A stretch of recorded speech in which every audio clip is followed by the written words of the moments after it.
the BRANE Show, coming in hot every week. We bring the truth when we speak. Red, white, and blue, the bulls stand tall.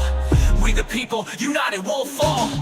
We the people as our beat and rhyme. We're dropping old school values every time. Extreme honesty with a fresh twist. Breaking it down, you don't wanna miss. It's freedom talk, loud and proud. Voice of the people, can't be cowed. Every week, we speak our mind. For love of country, it's one of a kind. So grab a seat, let the BRANE Show roll. We're serving up truth, heart and soul. Brian and Shane, with that patriot steel. For the people, by the people, of the people, let's go. It's the BRANE Show, coming in hot every week. We bring the truth when we speak. Red, white, and blue, the bulls stand tall. We the people, united won't fall. It's the BRANE Show, coming in hot every week. We bring the truth when we speak. Red, white, and blue, the bulls stand tall. We the people, united won't fall. It's the BRANE Show, coming in hot every week. We bring the truth when we speak. Red, white, and blue, the bulls stand tall. We the people, united won't fall. It's the BRANE Show, coming in hot every week. We bring the truth when we speak. Red, white, and blue, the bulls stand tall. We the people, united won't fall. It's the BRANE Show, coming in hot every week. We bring the truth when we speak. Red, white, and blue, the bulls stand tall. We the people, united won't fall. It's the BRANE Show, coming in hot every week. We bring the truth when we speak. Red, white, and blue, the bulls stand tall. We the people, united won't fall. This is for America!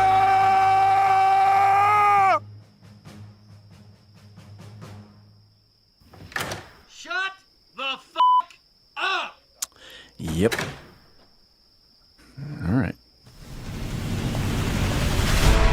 You know the problem with Hollywood is? They make shit unbelievable, unremarkable shit. To those who can hear me, I say, do not despair. Will you fight? No!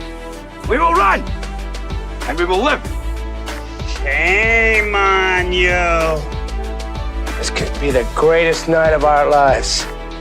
But you're gonna let it be the worst. And I guarantee a week won't go by in your life you won't regret walking out, letting them get the best of you. Well, I'm not going home. Day may come when the courage of men fails, but it is not this day. The line must be drawn here. This far, no farther. I'm not saying it's gonna be easy. You're gonna work harder than you ever worked before. I really do believe that together we can accomplish anything. Because we'll never stop learning and we'll never stop growing. Failure is not an option. That's how winning is done. Believe me when I say we can break this army here. It has made us brothers. I say to you, what every warrior has known since the beginning of time. You've got to get mad. I mean plumb mad dog mean.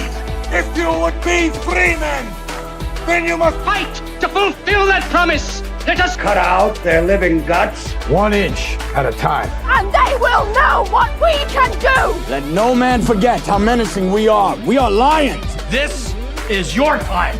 Seize the day. Never surrender. Victory or death. So come on then! Take it! This is where we hold them.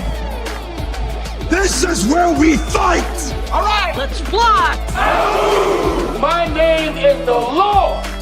When I Tell our enemies that they may take our lives, but they'll never take our Independence Day. You, the people, have the power. The power to create machines. The power to create happiness. You, the people, have the power to make this life free and beautiful. To make this life a wonderful adventure.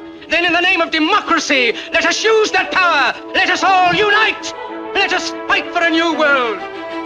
We don't sleep to dream, we sleep to build stamina, energy to do our thing. Get your camera. This show is about to begin, so sit down and buckle it in. Let's go!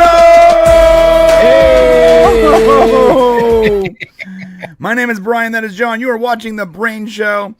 And don't worry, Shane will be here later on the last segment when he's done being a good dad. But for now, you have us. How you doing today, Johnny? I'm doing well, my friend. And yourself, mate? You doing well? Not bad. As you notice, I'm wearing my Dota 2 shirt here. And, you know, it's the season. It's the season. TI is among us. If you guys don't know what it is, it's called the International. It's the one time a year when the best gamers on the planet go head-to-head for a few days. Unfortunately, in the middle of that opening ceremony, when I was starting to enjoy myself, Charlie Kirk was killed. And it's been a bummer, but I'm still trying to enjoy the game as best I can and enjoy the season.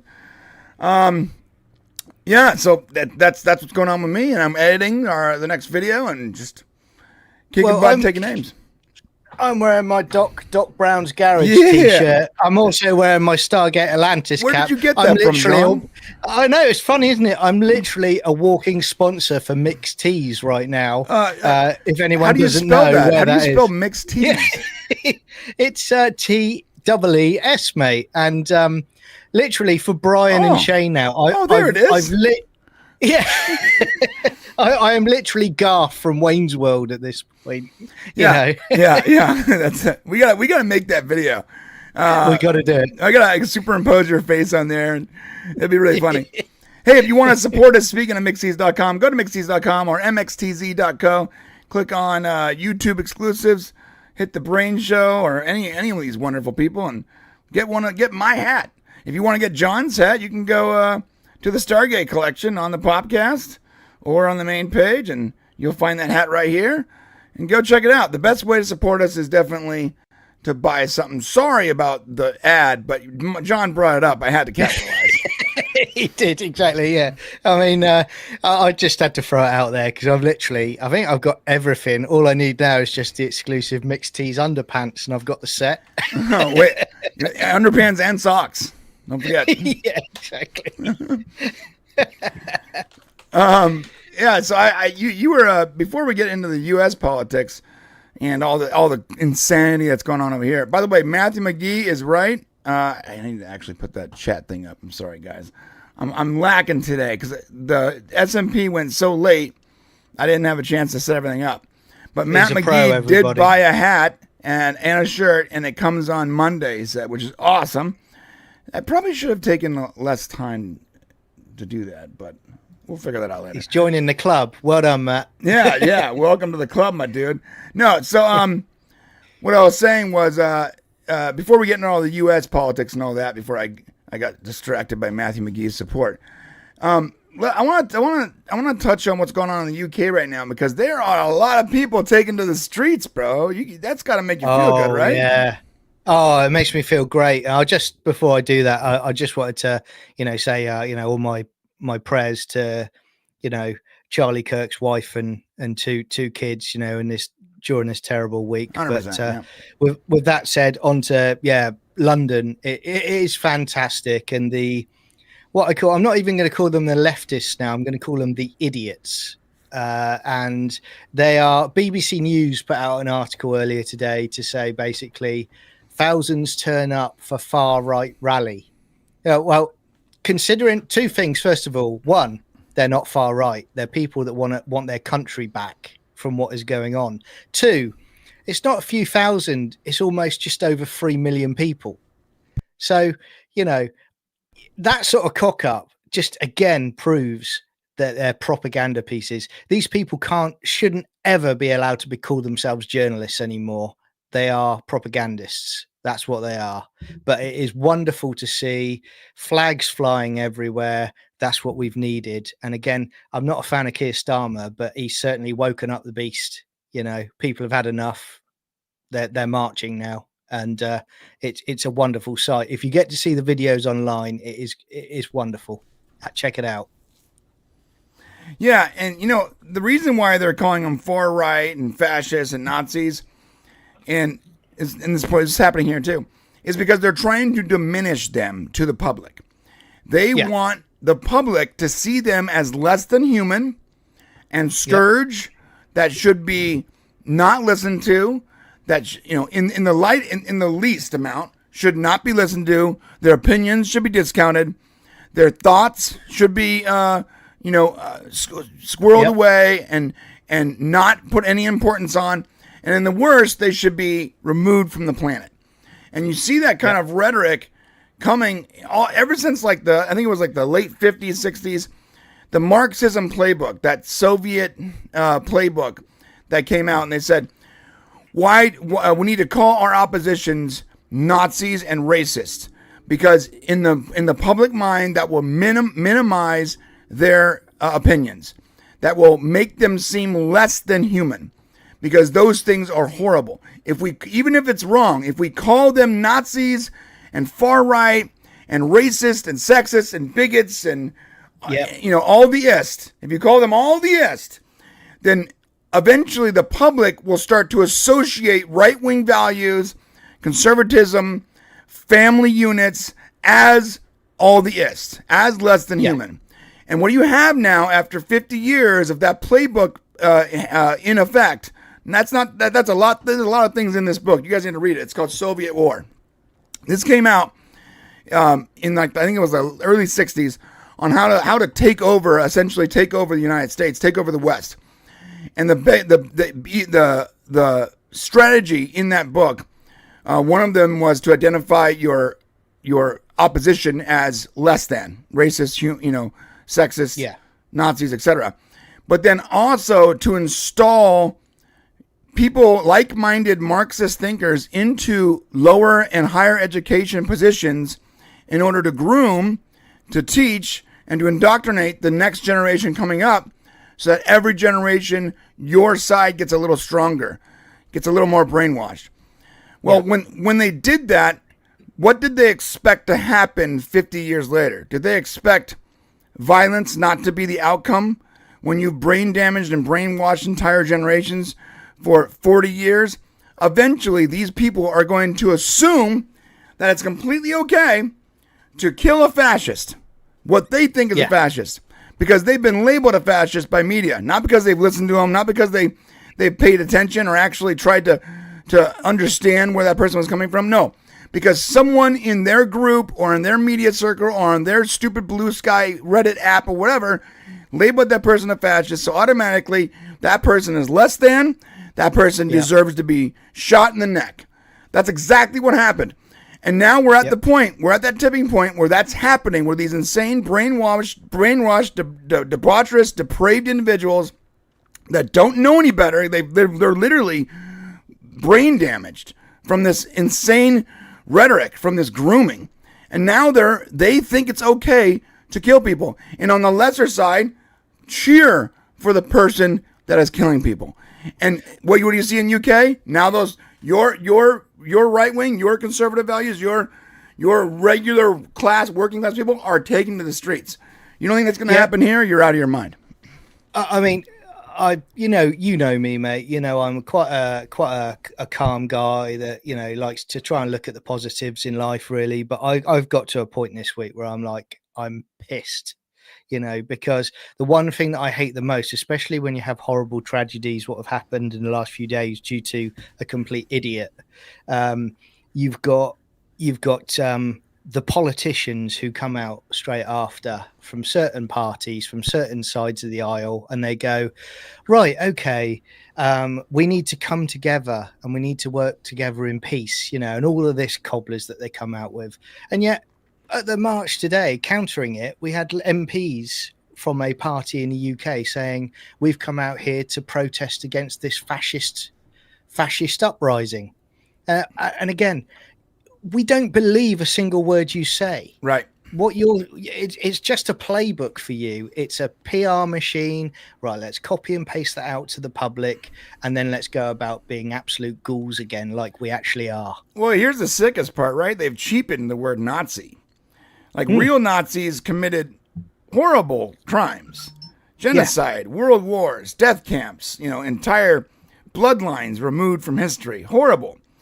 But the left throws that label around like it's like they're handing out, shirts at a concert. And because you're a Nazi, they don't have to listen to you. They don't have to argue with you. They can censor you. They can cancel you, destroy you. They feel it's righteous to do these things because you've been labeled a Nazi. But the truth is, they don't care about the history. They don't care about real victims of Nazism. They don't care about real fascism. They care about power. And that's why it's a projection, right? The left is projecting that Nazism because the left censors, the left silences. They push conformity, they demand loyalty, and they turn around and scream fascist the second you don't fall in line with their party in their party line. It's gaslighting at the highest level, and it's been happening for like 40 years, bro. Totally, mate. And you know what? You're absolutely right, because certainly for my country, mate, they talk about, it's far right and it's fascists. But yet, who are the people that are locking up comedians as soon as they land in the UK, you know, for tweets, you know, because it goes against what they believe? You know, this is the trouble with them. You're right. It's gaslighting and projection 101.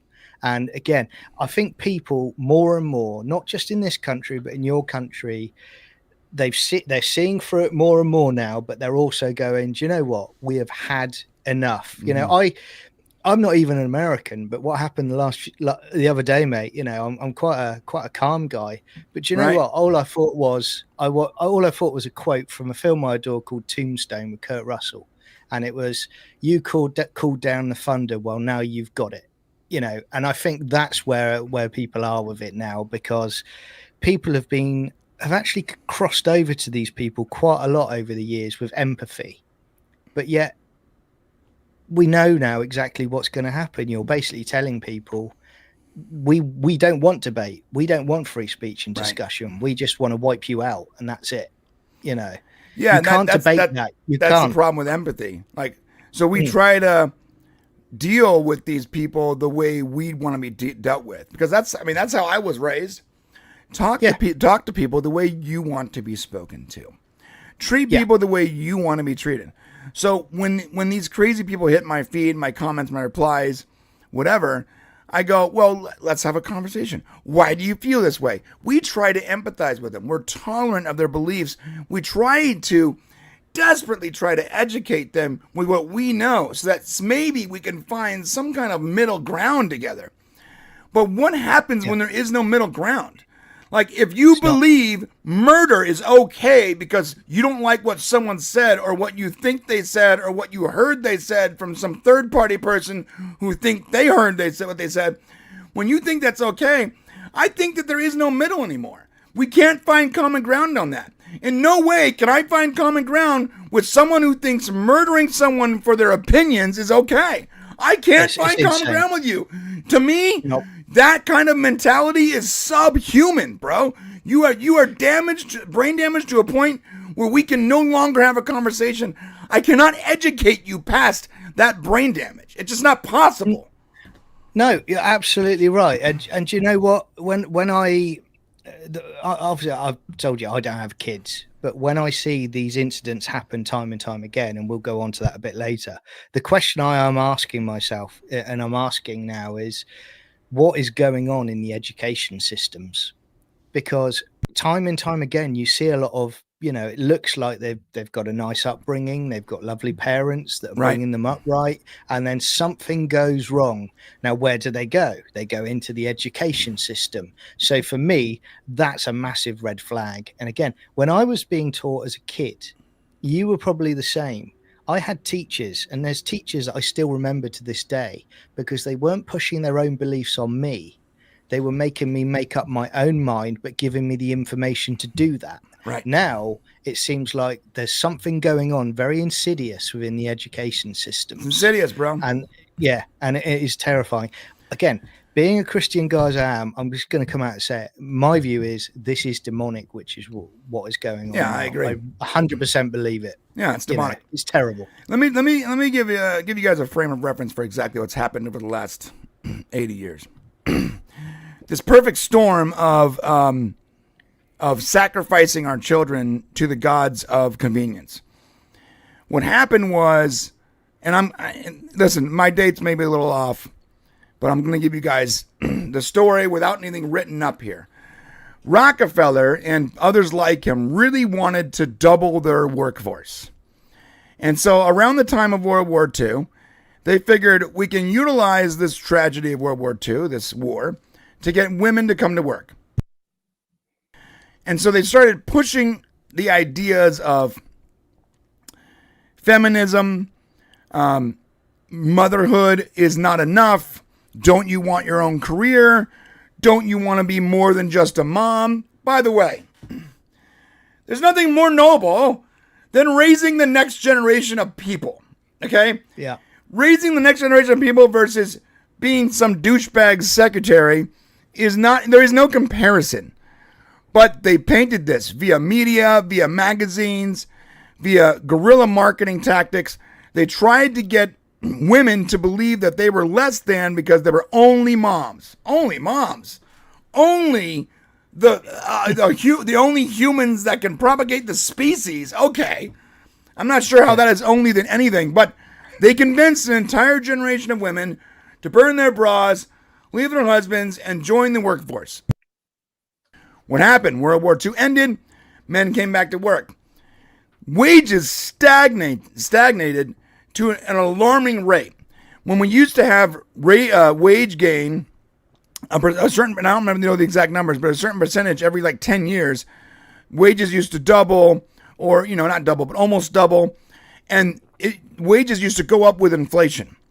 But then what happened is you had mothers and fathers both working while their kids were put into these public school systems that were also Rockefeller and other people's ideas, right? And the wages didn't go up the way with inflation the way that it had before. Now you have a public school system that was set up by corporate capitalists. Why? Because the public school system is not to teach your children. That's a byproduct. But the real reason for it back then was to teach your children how to be good employees.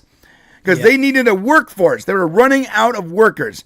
They needed people that would go to work at 8, be fine with their 15-minute break, be fine with their 30-minute lunch, be fine with another smoke break, go back to work, go home, and be prepared to do that every single day, Monday through Friday. What is school? That is school. The work and school are right next to each other. They have the same exact format for a reason. People will go, well, maybe they have the format because that's when the mothers and fathers work. That's when the kids.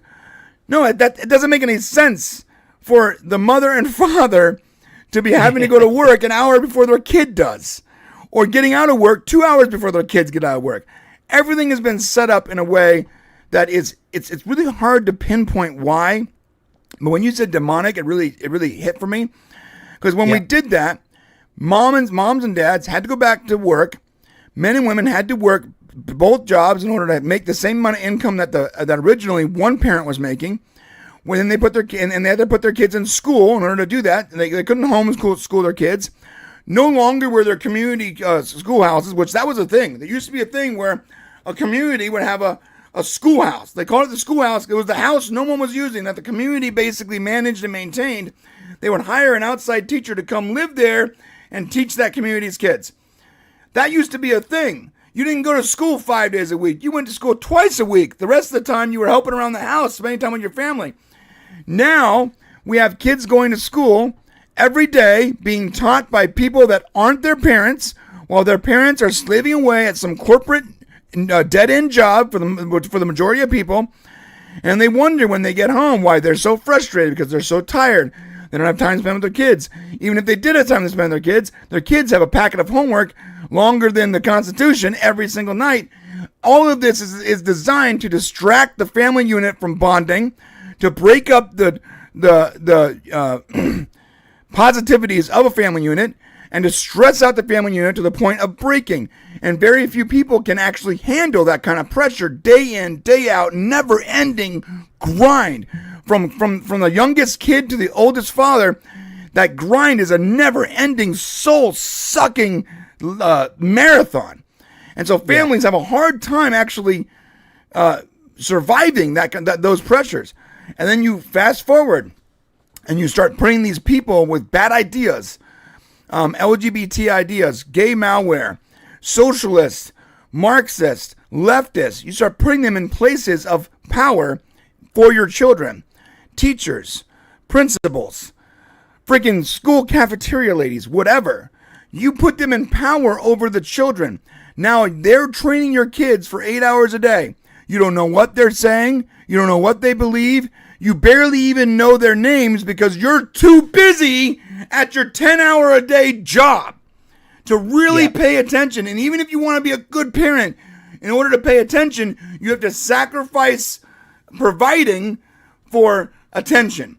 And a lot of people have a hard time doing that because they go, well, feeding my kids is more important than me investigating their blue-haired, they, them teacher.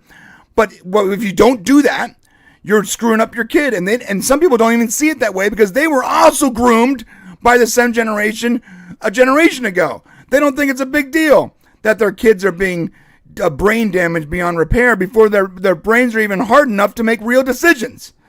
Yeah. So what happens? You go, okay, well, I need to take care of my kids. I need to make sure that they're being raised correctly because, I don't know who these people are. Well, it's designed that way. It's designed for the next generation to be trained to think the way they do. Why is it that most of these teachers don't have their own kids?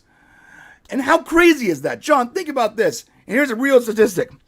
58% of teachers in the United States do not have kids and are not married. Yeah. Does that make any sense to you?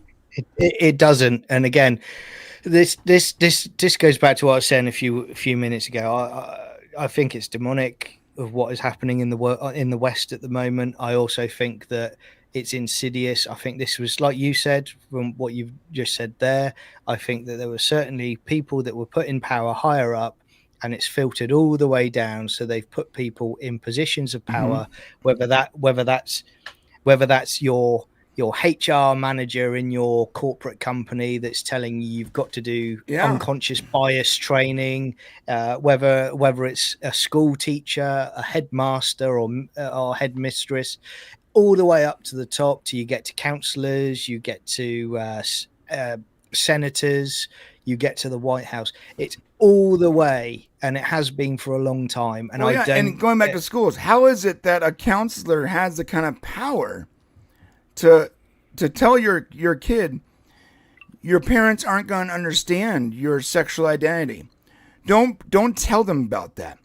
You need to protect yourself until you're old enough to get, to start your hormones or get your transition, or until you're old enough to branch out on your own. There's counselors convincing kids that they need to, I forgot what it's called, but basically they can legally disconnect from their parents and go live somewhere else. Emancipation, I believe. The fact that these people are allowed to exist in this system with our kids is insane. And they've made it so that the superintendents and the board of directors for these school systems are taking care of these people. So if a parent goes to these meetings and goes, hey, I don't like what Mrs. Johnson or Mr. Johnson or whatever their names are today, what they're teaching my kids, they can be called a bigot, silenced, and removed from the room. And what's crazy is we've allowed this. And we've allowed this in the name of tolerance and empathy. Because we were taught that we want to be treated, to treat people the way we want to be treated. So we've been running around with this methodology of treating people fairly, but they have never treated us fairly. They have been insidious in their plan since the 40s, and the entire time they've been pulling the strings behind the scene, and now it's coming to a head. We have not been treated fairly. We've never been treated fairly. And I think that hopefully with Charlie Kirk's death, with what happened, this tragedy will spark politicians to make rules that guarantee fairness, or at the very least, make it so that the playing ground is even. And that parents can choose. Because this kid, bro, he grew up in a fairly conservative household. But what they don't tell you is that the entire time his conservative household was working and providing a life for him, he was being groomed in his public school, and he was being groomed in his college, and he ended up with a trans person as his partner, living with him. This person who you would think would be, another traditionalist, went to school, went to higher education, and was radicalized by the very system that we trusted with our kids for years. Yep. And do you know what? Over here, I believe it was BBC News, their article, on this with the latest updates about him having a trans partner. They started their article. They had no comment about that whatsoever in their article, but they started the comment with, both parents are registered Republicans. Now tell me you're a propagandist and not a journalist by just what you write. And within the first segment of that article, you've already exposed yourself for exactly what you are. The media hates us. The media hates you. The media hates anyone with free thinking. The media hates anyone that questions the status quo. The media hates anyone with conspiracy theories. They label you conspiracy theorists to make you less important, to diminish your opinion, even though half the conspiracy theories out there that I grew up with are coming true, which is weird. I mean, again, mate, I find as well, it's quite interesting that the last few days after this horrible incident has occurred, they are going overtime to try and push the narrative, to spin the narrative in another direction. And I would also say, going back to sort of what is happening in schools with kids, there doesn't seem to be they don't seem to be being taught about having empathy and having feelings about other people. You know, the responses that you've seen online the last few days, and it's a lot of responses following the fact that Charlie Kirk has passed away. He leaves behind his wife and 2 young kids, and they're mocking it, you know, online. I mean, again, when I was a kid, you got to a point in life where you learnt right from wrong.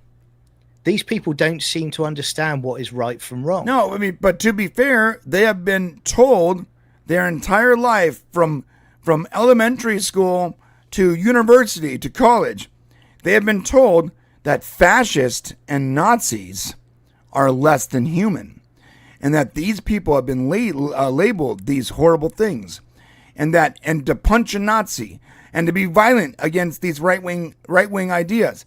In fact, left-wing politicians, and I'm going to play you guys pretty soon here after we do some super chats. I'm going to play you guys an entire montage of the left going out of their way to tell their followers to be violent. Politicians that we elected, that we allow the honor of serving in the Senate, telling people to be violent with people they disagree with. And you know what? I'm going to tell you right now, the right wing, we are a bunch of soft penis, ineffectual debutantes, in the words of the Lizard King. Because the right wing politicians, the Republicans, have no testicles. You think that they would have, that someone like Maxine Waters would let Ted Cruz demand violence in the streets? No, she would lambaste him to the point where he either apologized, retracted his statement, or left the Senate. But no, she's allowed to get up on her platform with a megaphone, literal megaphone, and tell people, get out on the street, get in their faces, make them uncomfortable, make them hurt, make them pay. And no one, not a single Republican says anything about it outside of TikTok or Instagram. They don't do anything actual, so they don't solidify any response against this person. They don't go after her in the Senate. They don't make sure that she retracts that statement, and at the very least, no. Because most politicians don't actually care about doing the right thing. They want to maintain the status quo and keep getting elected. Keep their jobs and the money coming in. They want to keep their jobs. They want to keep the power and the money. Their job isn't to actually do their job. Their job is to campaign for their job. I'm so goddamn tired of it. And I'm going to play this after your next statement. Yeah, well, another thing I was going to say, you know, it's not just the politicians as well. I mean, you've got people involved in the entertainment industry. I mean, there's a producer of Doctor Who that constantly does interviews over the last several months, and every time he says this is the most dangerous time ever for the LGBTQ community. We are literally under attack. We've got a fascist in the White House. I wish he was dead. We need to fight. We need to stand up and fight. Now, you then, and this is me talking UK, you then have Graham Linehan, who lands in the UK an Irish citizen who is effectively arrested at the airport by armed police for free tweets, and yet you've got this guy who is basically going on every interview he can and is telling people to fight who believe in his way of life, and is also saying, I wish the president of the United States was dead. Now, this is the hypocrisy is off the scale. And again, like you, like everybody now, I've just had enough of it, because they always paint themselves as victims as well. Yeah. That's what I don't like. They're always like, oh, we're under threat. We're not. No, we're allowing you to live and to live your lives. But we've had enough of you trying to push your life onto us. Yeah. And then when we say no to it, you can't debate why we're saying no. And you go on and start killing people. Yeah. And I'm gonna show you guys an example here of the left's, a montage of the left literally inciting violence, and then we're gonna look at some of the responses. I did also want to show you guys a video of Hassan Piker. Someone in the SMP chat was like, Hassan's not that bad. Hassan is that bad. The motherfucker is a terrorist. He should not be platformed, let alone a free man, in my opinion. All right, but first, Kenneth the Rogue for $20. He just sent $20. Just like that. He's a legend, isn't he? No words. Never fails. Just $20 and a thumbs up. He's officially the #1 supporter on this channel. Thank you, Kenneth. You're the man, dude. I appreciate it. Legend. Legendary. From John Burns, member for 12 months. All right, bro. Thank you. He says, Charlie Kirk died for the Second Amendment. Speech has consequences. Edmonton versus Toronto. CFL game celebrates life of actor John Kang, his dog Cotton. John Candy. I love John Candy. Remember that movie Wagons East? Anyone remember that? Yeah. That was like my first, as a child, that was my first introduction to John Candy, and I thought it was really funny. Oh, Brewster's Millions and Planes, Trains and Automobiles for me. I adore those. And Uncle Buck. Those are my free movies. They're the gold standard for John Candy movies for me. Amazing. Okay, guys, so here we go. I'm going to play this for you guys. Let me know if you can hear it, John. Let me ask you tonight. You can hear it? Do you think Donald Trump... No, I can't hear it, mate. Sorry. Yes, I do. This can you hear it now? Is what kicking the shit out... No? Oh, here we go. Out of fascism looks... Okay. All right, so this is a montage someone put together. I'm not sure who it is, but I'll put the link in the description. Check us out. Let me ask you tonight. Do you think Donald Trump is a fascist? Yes, I do. This is what kicking the shit out of fascism looks like. Try to prevent the spread of the lawlessness and the fascist chaos that's been unleashed against us. So when we say Donald Trump is a fascist, fascism, a huge component of fascism, is uniting racism, bigotry. All right, get it out. Get it out, AOC. You can do it. I mean, sorry, I have to interrupt here. She's reading off a teleprompter and she can't even get her. I get it. Like I mumble. I skip over my words. I'm not a great speaker, but I'm never reading from anything. There's no teleprompter in this room. It's a camera and some monitors. So when I'm speaking, when I'm stumbling over something, it's because my brain is thinking too fast for my mouth. She is just retarded because she's reading off a teleprompter and she can't read the words correctly. She's literally forgetting what she's reading before she reads it. It's sad to see. Anyways, and again, she's not even speaking truth to herself. It's like she's downloaded the latest firmware from the Democratic Party. Oh, right, bro. She was literally installed like an app into the Senate. They were like Windows Vista. Yeah. She's the Windows Vista of politicians. No, what happened was they needed someone to run in this particular portion of NY, and they needed someone that can look pretty, that can have the right amount of charm, that looked like they came from like the urban area. And so they literally found her. Like, it was a casting call on like Craigslist, my dude. And they found her and they groomed her to be a senator. She didn't run her own. This was a paid position, bro. I'm sorry, but I mean, she is cute. I mean, I'll give her that, but man, she is dumb as shit. I think the funniest thing I ever saw of her, mate, was when I forget who it was, but he got her twerking outside of the house building, and then he turned out he was like a Republican journalist or something like that, and then within about an hour she was like condemning him. For forcing her to do something against her will, or some crazy stuff like that. Yeah, he called her a big boony Latina, and at first she was impressed. She was what's the twerking. Word? She was she was moved by his charm, and she wasn't angry about anything, and she sort of like fed into his charming sort of sexualization of her. Yeah. And then later on, she was talked to by someone in the squad, because later on, boom, all of a sudden she's like, I can't believe it. Shut up, AOC.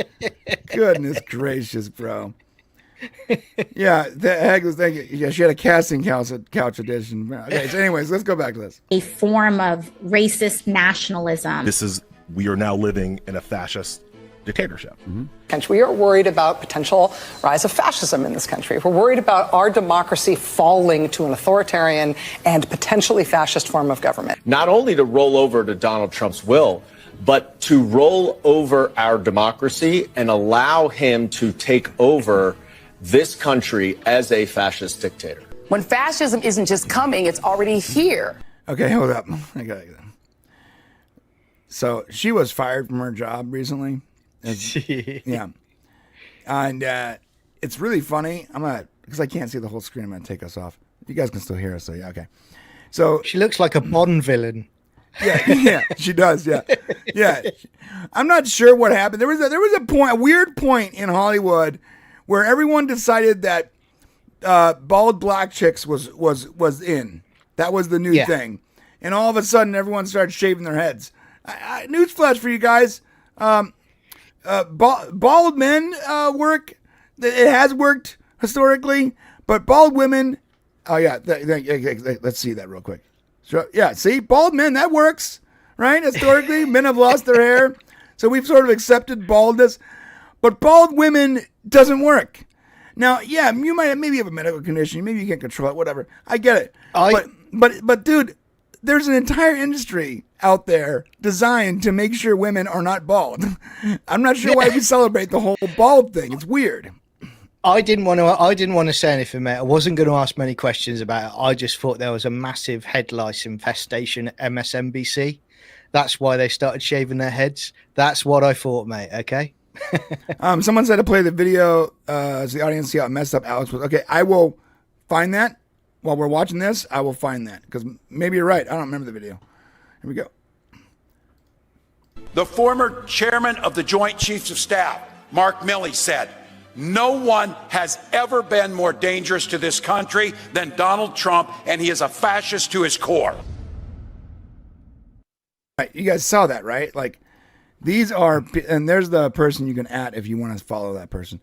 But, and I have a lot more examples of this, but these are prominent politicians, elected officials, and prominent news people with insane reach telling you that fascists need to go.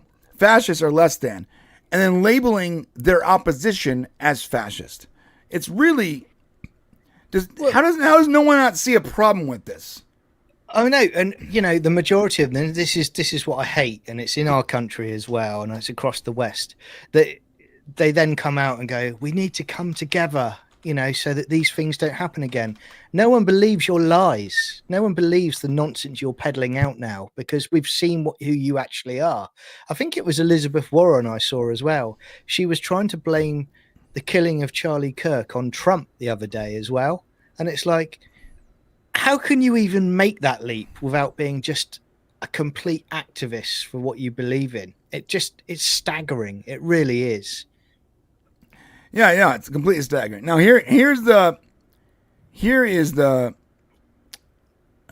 result of the insane, nonstop fascist remarks. Here we go. Yes, I do. No one. Inscriptions on the 3 unfired casings read, "Hey fascist!" catch! Exclamation point. Do you think Donald Trump is a fascist? Yes, I do. No one has ever been more dangerous to this country than Donald Trump, and he is a fascist to his core. Hey, let me shut down the Senate! We are at war! We're in a war right now. We are at war. So you have to be willing to do whatever is necessary in order to save the country. And that's why the gloves are... You have to do whatever is necessary in order to save the country. Hey, man, that Tyler guy, he probably thought he was a hero, right? Yeah. Hey, fascist, catch. He thinks he's the hero. He's been brain damaged and brainwashed into a fever pitch where he believes he's doing the righteous thing. It's not righteous. And the people praising him are not righteous. You're not noble. You're assholes. And you've been brainwashed by my insidious assholes. You are not even human anymore. You're subhuman if you believe, honestly, that killing someone because someone else labeled them a fascist, or because someone else told you that they're bad, that they're racist, that they want to quote unquote kill a trans people or whatever. If you think that's okay, you aren't human anymore. Sorry, at best, you're an NPC. I'm going to finish this video.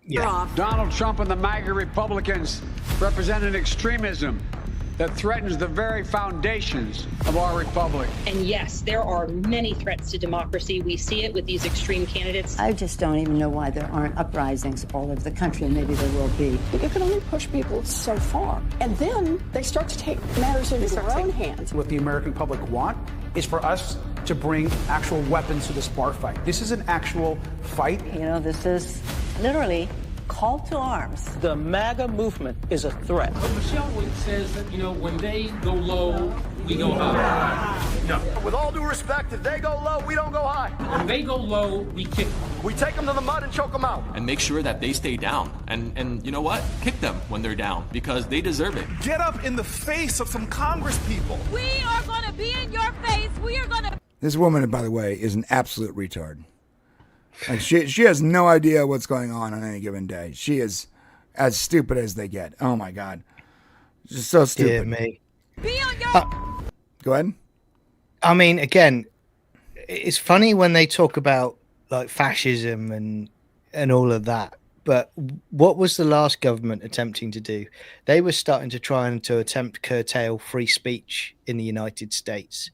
There was also a point where I remember Elon was saying that, if Kamala had won, you would have had effectively what we've got in the UK now. You would have had some sort of online safety bill restricting what you can and can't say. That would have happened.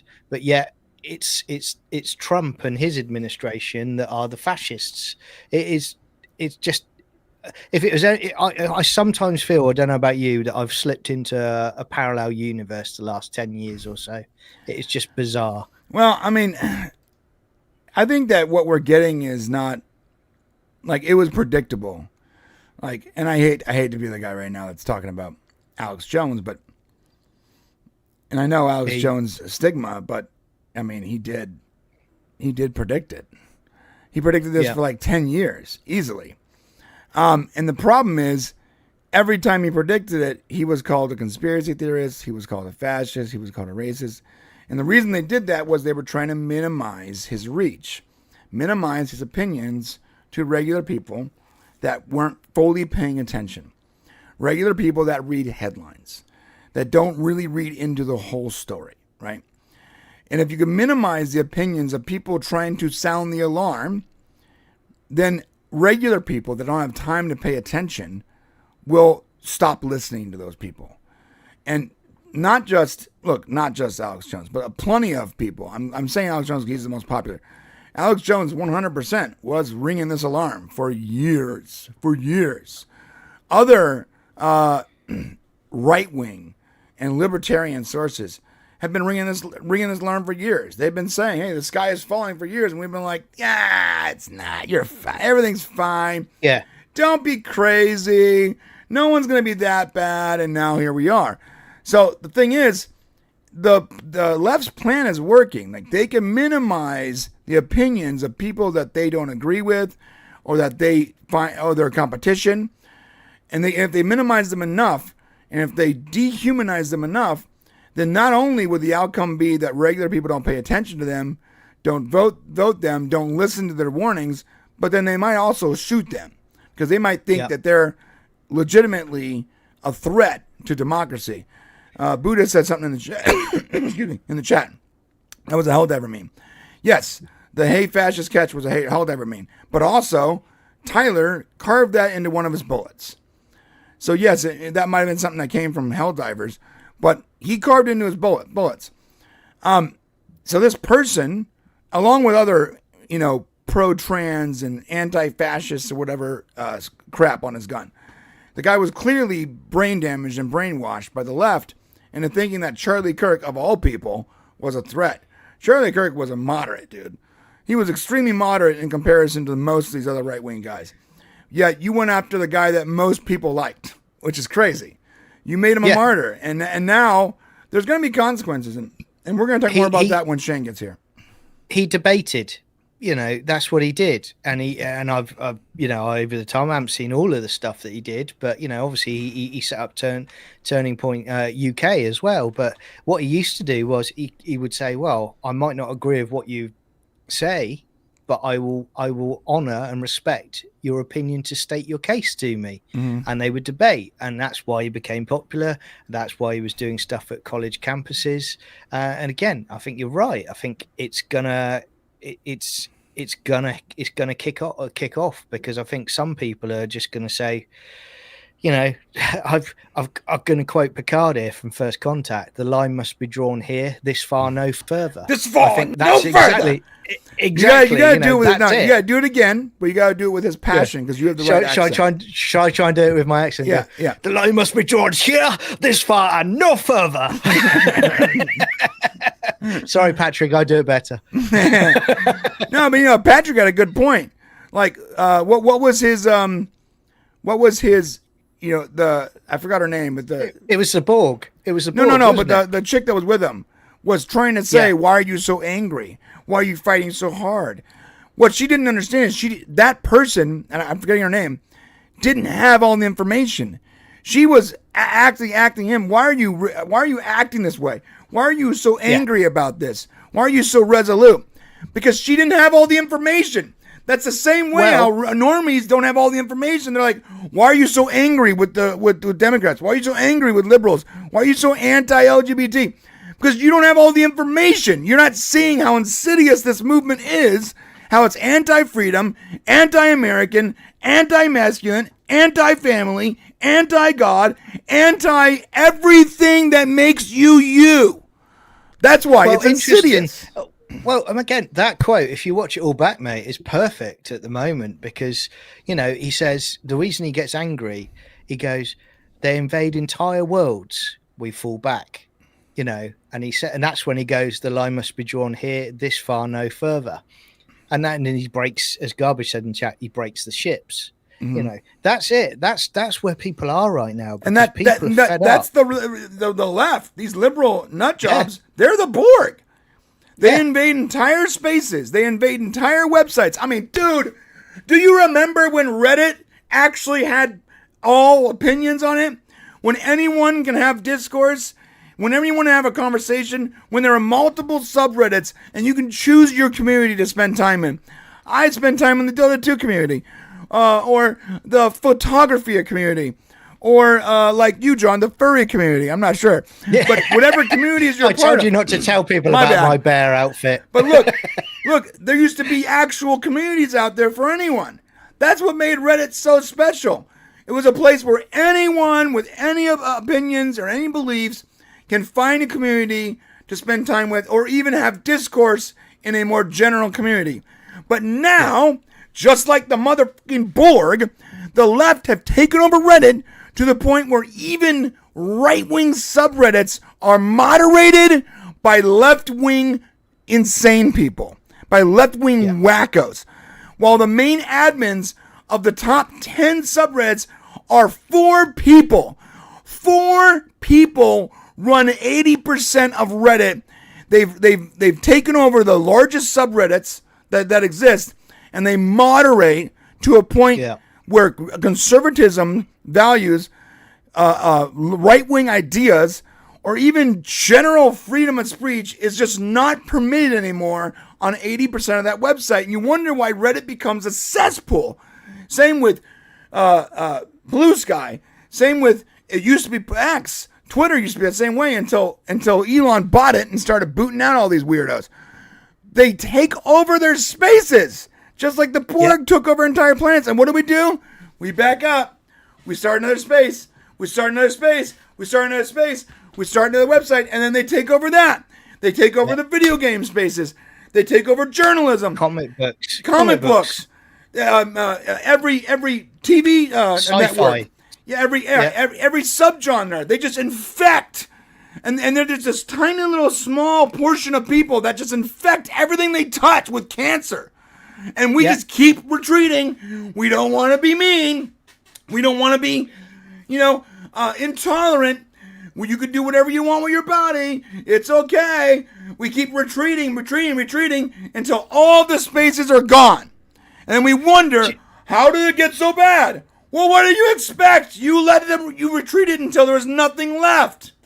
Yep. And again, when you talk about, not just the education system, but if you talk about indoctrinating kids or assimilating kids, what they're putting in comic books these days. I mean, I cancelled so many comic books over the last 10 years runs because of just the absolute LGBTQ tripe that they were putting in there. It was awful. And again, that's another way to get at kids. That there's, the shows that we all adore, the movies that we all adore. They've infiltrated every single element of it. And it's a slow movement by them playing the long game. Oh, yeah. They quietly take over everything. And they go, what are you talking about? This has always been this way. You're like, what? No. I'm sorry. What is this revisionist history? This hasn't been this way. This character wasn't gay. I'm sorry. Yeah. Superman was never gay. I'm not on why you're trying to make him into a gay icon, but he wasn't. And if you really believe that, then you haven't been reading comics. You just started reading comics. And what you don't realize is that portion of DC has been taken over by gay malware, just like Reddit, just like every other space. On a side quest, can I just give you an example from the last couple of years, right? They did a special multiverse Spider-Man comic book issue, right? And the person, she was in a wheelchair and she was LGBTQ. And basically, when she became Spider-Man in that universe, she would web her wheelchair to her back and swing through the city. Oh my God. And you're just literally, I saw it and I was like, who are you morons that actually write this stuff? Right. Can you not see that would probably shatter her back? Yeah. Why, if she got bit by the spider and she got like the super strength, why can't you just heal her back? Yeah. Look, and because I'm not against new characters or franchises that have LGBT. That's fine. But they co-opt the legacy characters. Yes, it's just like biology. They can't create their own shit, so they infect other people's shit and take over that space. It must be something in there. It's some kind of insidious plan. It is. It's a strategy that I don't think that we see. It's the strategy they're utilizing is the same strategy that viruses use. They have to take over a host for them to be successful. Yeah, you're right. They can't create their own host. It's the ghouls. Ghouls. They're the fucking ghouls. Yeah. That's what they are. They're parasites, bro. Yeah. And the thing is, they have a scorched earth mentality, especially I'm talking about, give an example, sci-fi shows that we love. It's, you'll either like this, and if you don't, we're just going to burn it to the ground. That's the mentality.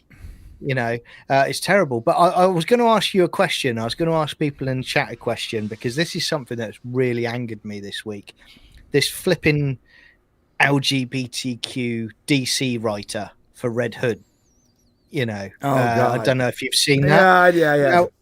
Now the question I'm going to ask everybody is, has this person actually been fired by DC? Because all they've said is they've cancelled the comic book run. They haven't said anything from what I've seen of statements that they've actually cancelled this person. Now, that is something, in my opinion, that should be happening. They should put a statement out to confirm that. Yeah, that's not a problem. So these companies will lose money on a comic, a TV show, a cartoon, a movie, whatever, and they'll cancel those projects often, eventually, because their shareholders are like, we're not making Bros 2, okay? It made $10 at the box office. But what they don't do is they never actually get rid of the people that pitched those ideas, that wrote those ideas, that directed, that created that content. They ditch the franchises when they fail, but they don't get rid of the cancer. You know, they get rid of the symptoms. They get rid of the symptoms of the cancer, but they never actually get rid of the cancer. In fact, up until James Gunn was hired for DC Films, right after Zaslav was took over Warner Brothers, before that, every bad decision could have been pretty much traced back to like 3 people that were part of DC at the time. And the crazy thing is, those people were allowed to continue making massive mistakes, like going forward without Zack Snyder for Justice League, like Blue Beetle, right? Blue Beetle wasn't that bad, but you know what I mean. Like what do you call it? Batman vs Superman before the director's cut, like various cartoons and comics. These people were all they were the cancer. They were doing something. Every decision they made was from a selfish point of view. Every decision they made was from an activist point of view, and the studio never stopped them. In fact, until Zaslav got there, the people that a lot of people in Hollywood hate, and he actually fired them all, like they were going to continue down that path of just losing money hand over fist. And then Zaslav showed up and was like, nope, canceling that Batgirl thing. And everyone lost their mind. Nope, canceling that movie. Nope, canceling that TV show. Nope. And just started canceling everything that he thought would damage the brand, and he started writing off his taxes. People hated that he was actually getting rid of the cancer that was inside the company. We need more companies that are handling media, comics, movies, TV shows to have the same mindset. They're not going to be popular. But if those CEOs forego being popular and do what's best for the company, I guarantee you those writers and those creators that are pushing all the crazy gay propaganda and the money-losing materials will be fired. The same way Zaslav literally nixed anyone in the company that was pushing an agenda that didn't equal profit. Yeah, I mean, I'm just going to tell you now, and I don't very rarely do this, but this writer for Red Hood, this Gretchen, I think Falca Martin, has done a further interview, and she's talked to, I think it's Comics Journal she's talked to, and it's talking about what she said, or he said. Let's get it correct. I had no regrets for what I said about Kirk. Kirk's murder just didn't strike me as an especially hot flashpoint. This is such a loathsome person. Everyone on the entire internet is talking about how pleasant it is that he got his. I saw that he had died in the middle of spreading more of the bigotry that he spent his every waking moment promulgating, and in a way that he had advocated for others to die and felt nothing but contempt for his life. I mean, this is a man who I've watched for years go on television and on enormous stages and convention halls and say that me and everyone like me should be stoned to death. That's a lie.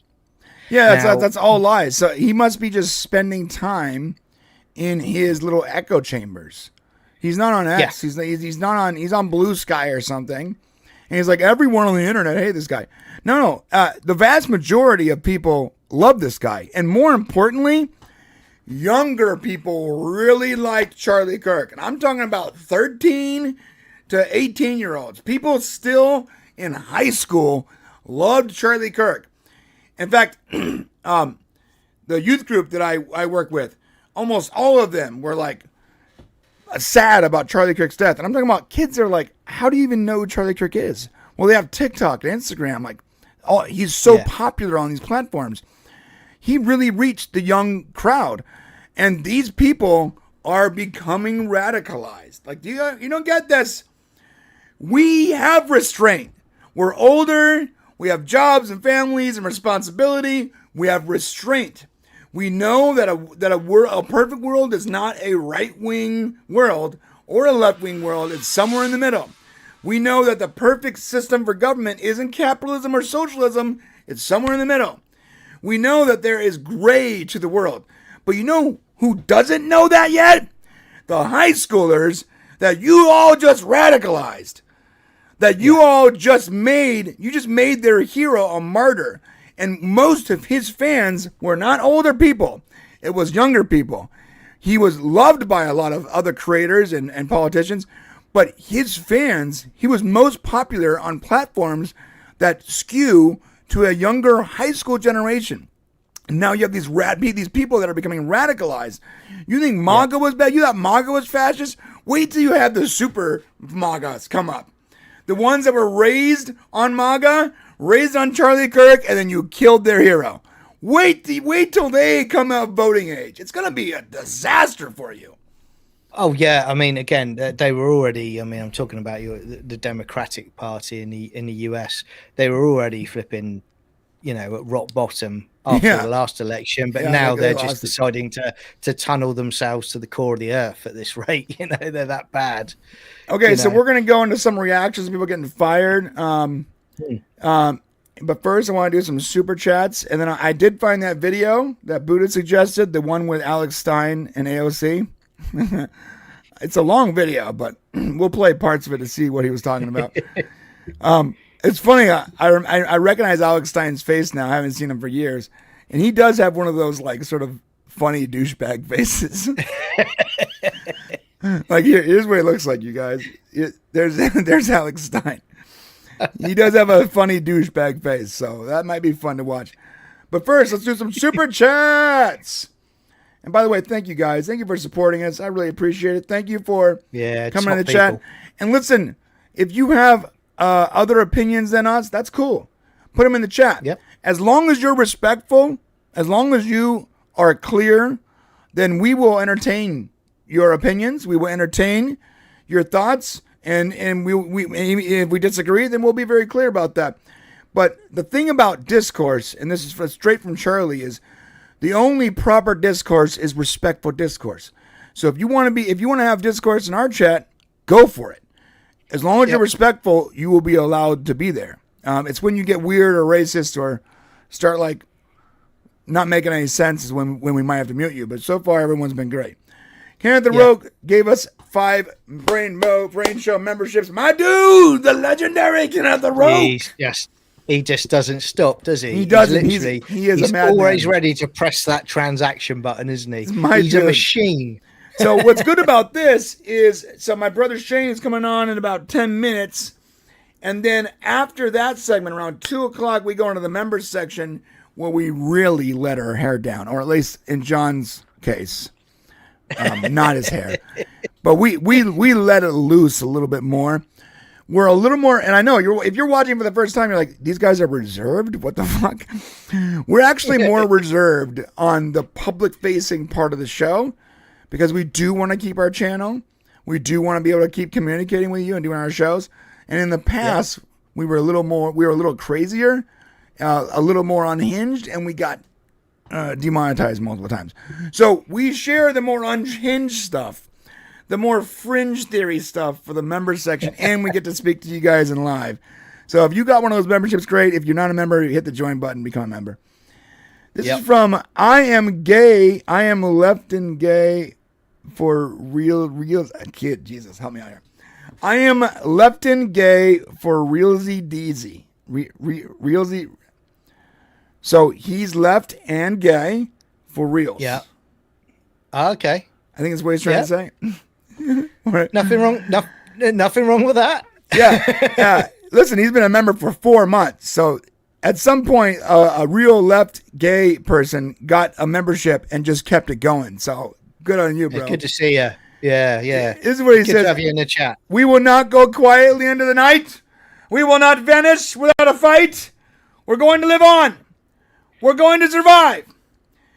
This is our Independence Day. Yeah. Can I just bring something up that I've wanted to bring up since 1996, 97 about that film? Mhm. You know, what I really hate about that film is you've got the two British RAF pilots in the desert somewhere, their jets, right? You know what I'm going to say? And they go, it's the Americans. They've got an idea. Well, about time too. What are we going to do about it? And it's like, hang on a minute. So you were just waiting for the Americans. Right. That's not how it works. Don't you dare make us look like idiots. Yeah, well, yeah. It's funny because I know that movie is all about like patriotic. So America, of course, America is the hero. But it would have been more realistic had people been communicating across these bastions and not just like, finally the Americans have an idea. Like, no, you're right. You're right on that. What I think is amazing about that movie, that speech is great. But the best part of that movie, and I will die on this freaking hill, is that the guy who everyone thought was nuts, the guy who everyone labeled as a conspiracy theorist, as a alcoholic, bad father, couldn't keep a job, the guy everyone thought was less than, he was the guy that saves the day. And his sacrifice, his redemption was so epic. That moment where he's, you know, they need every fighter they can get, and he was a fighter, he was in the military back in the day, and he flew some planes. When he finally gets a shot to take that shot, and it locks up, the whole audience immediately was like, "Oh no, oh no!" But his line when he's like, "Don't worry, guys, I got this," and it goes back to his kids who have treated him poorly his entire life because, to be fair, he was a bad father, and you know, and they discounted his intelligence and they called him crazy, and he wasn't great. They recognized that their dad was going to do something that they always saw in him, that they always knew he was a hero, but they didn't see him being a hero. They knew he was going to do it, and they're freaking out and they're emotional. And in that moment when he tips the plan forward and he goes, "Hello, boys, I'm back." That was just one of those lines, bro, that just made the theater explode. It was so good. Right. I'm back. It was a payoff from like the very first scene with him to the very last scene was him trying to explain that he was taken by aliens, that they're coming. And no one believed him. In that moment where he gets to finally get some goddamn payback and redemption, beautiful. It's a good film. You know, I know people over the years they've knocked it, but I like a sci-fi film like that where it's just you can switch off and you can just enjoy it all the way. Yeah, guys, it's not scientifically accurate. Okay, no. Look, computer viruses can't even jump from a Windows operating system to an Apple operating system, let alone whatever highly alien operating system they're running on their spaceship. I get that. I knew immediately that even as like a 13-year-old watching this with a rudimentary understanding of computers, that don't make no damn sense. And the fact that they had time to like code like the middle finger and the left, that don't make no damn sense. None of this makes no damn sense. I recognize the guy is a genius, but even a genius level intellect would take years to finally unpack the operating system. Well, I always love it where they take the mick out of that in season 1 of Stargate SG-1, where they're talking to Kinsey and he's going, you know, there's an alien fleet on the way, 2 ships on the way to Earth. And Daniel Jackson is like, "Oh yeah, I suppose we'll just upload a virus to the mothership." They did. Yeah, that was great. But even you can just turn your brain off a little bit, try not to think about the absurdities of how they solve the problem, and just think about how utterly awesome the movie is. How just absolutely manly that hero's journey is. It's a really good setup. It's a fun movie. That's not supposed to be an Oscar winner, bro. It's supposed to be fun. The irony is that that was when Will Smith was remembered for punching an alien, not slapping a comedian. Yeah, Haga says it's alien spaceship used Linux. Christy's Corner, but they had years. Roswell, yeah, they had years in Roswell, but Malcolm did not have years. He had a few hours. So, And nothing was working until the fleet turned up as well. Right. So they didn't even know they had an operating system. Yeah. Although I did like that line when they're like, of course, this is the, what do you think? $20,000 for a toilet? $18,000 for a hammer? Huh? What are these things, gold? That was a great line. Yeah. That was basically like the easiest way to explain dark money. All right, I need to put that on again, actually. Yeah, it was great. I'll do that this weekend. John Burns says, George Takei, Sulu wasn't gay. Reddit, no zip. Yeah, that actually happened. So George Takei came out and he said, Sulu, the character, even though I'm gay, Sulu wasn't gay. It was very obvious that he wasn't a gay character. And Reddit turns on him. So at first they loved Sulu for years. They loved George Takei. George Takei is their guy because he fit the mode. He was a nerd icon, and he was upfront about his sexuality. He was super gay. Well, the moment he was like, actually, Sulu wasn't gay. They lost it. Everyone, I remember that week. They basically turned on him and started digging up every possible thing they could to make him look bad. Interviews he had with Howard Stern, clips, tweets he had on Twitter. They just tried to diminish him immediately the second he came out and said his character from the 60s wasn't gay. Yeah. Wild 100%. stuff, dude. They did. John Burns, also for $2. Free speech has consequences. Charlie, Red Hood, etc. Yes. Yes, it does. Yeah. And we're gonna show you some of those consequences here pretty soon. Matthew McGee for $10. Thank you, sir. He says, it seems to me that the left wants diversity in everything identity related, not just when it comes to thought. You had better fall in line, or you are an X, a Y, or a Z. Yep. And you know what that is, bro? That is fascism. So the same people that call you fascist are fascists. Ding, ding, ding. The more you know, insert rainbow logo here. That is textbook fascism. That is fascism. So what they are accusing you of, they are actively doing. I know we'll get into it when Shane arrives, but I was going to ask the question as well, because certainly from the right side of the field, there hasn't been, from what I've seen the last few years, a big push to cancel people for what they've said on the left side of things. But now, with what's happened the last few days, there's certainly more of a push for it. So it'll be interesting to get you guys' thoughts on, where is that balance on freedom of speech? When does it cross the line into inciting violence and hatred? And, do you cancel people? I do believe, and I know people are saying that, I can't believe the writers now reverting to cancel culture. Well, no, it's not exactly the case. Just like in everything, there's gray areas. There is, and you know us as extremely staunch, free speech advocates. We believe you should say whatever you want. And I don't believe these people should be arrested for celebrating Charlie Kirk's death. But I don't want them teaching my kids. Guess what? You let the mask slip. You let the mask slip and you showed your colors. And I cannot have you in positions of power over my family. I'm sorry, you got to go. Go get a job at McDonald's where your position has no consequences. Yeah. And I'm not buying fries from you. yeah, I'm not buying fries from your weird hormone-ridden hands. John Burns says, actress Emma Thompson's Mideast word. I don't know what that means, but thank you, John. Also from I Am Left and Gay for Real Deezy, said, I saw ID4 100 times in 1997, 1998, and 1999.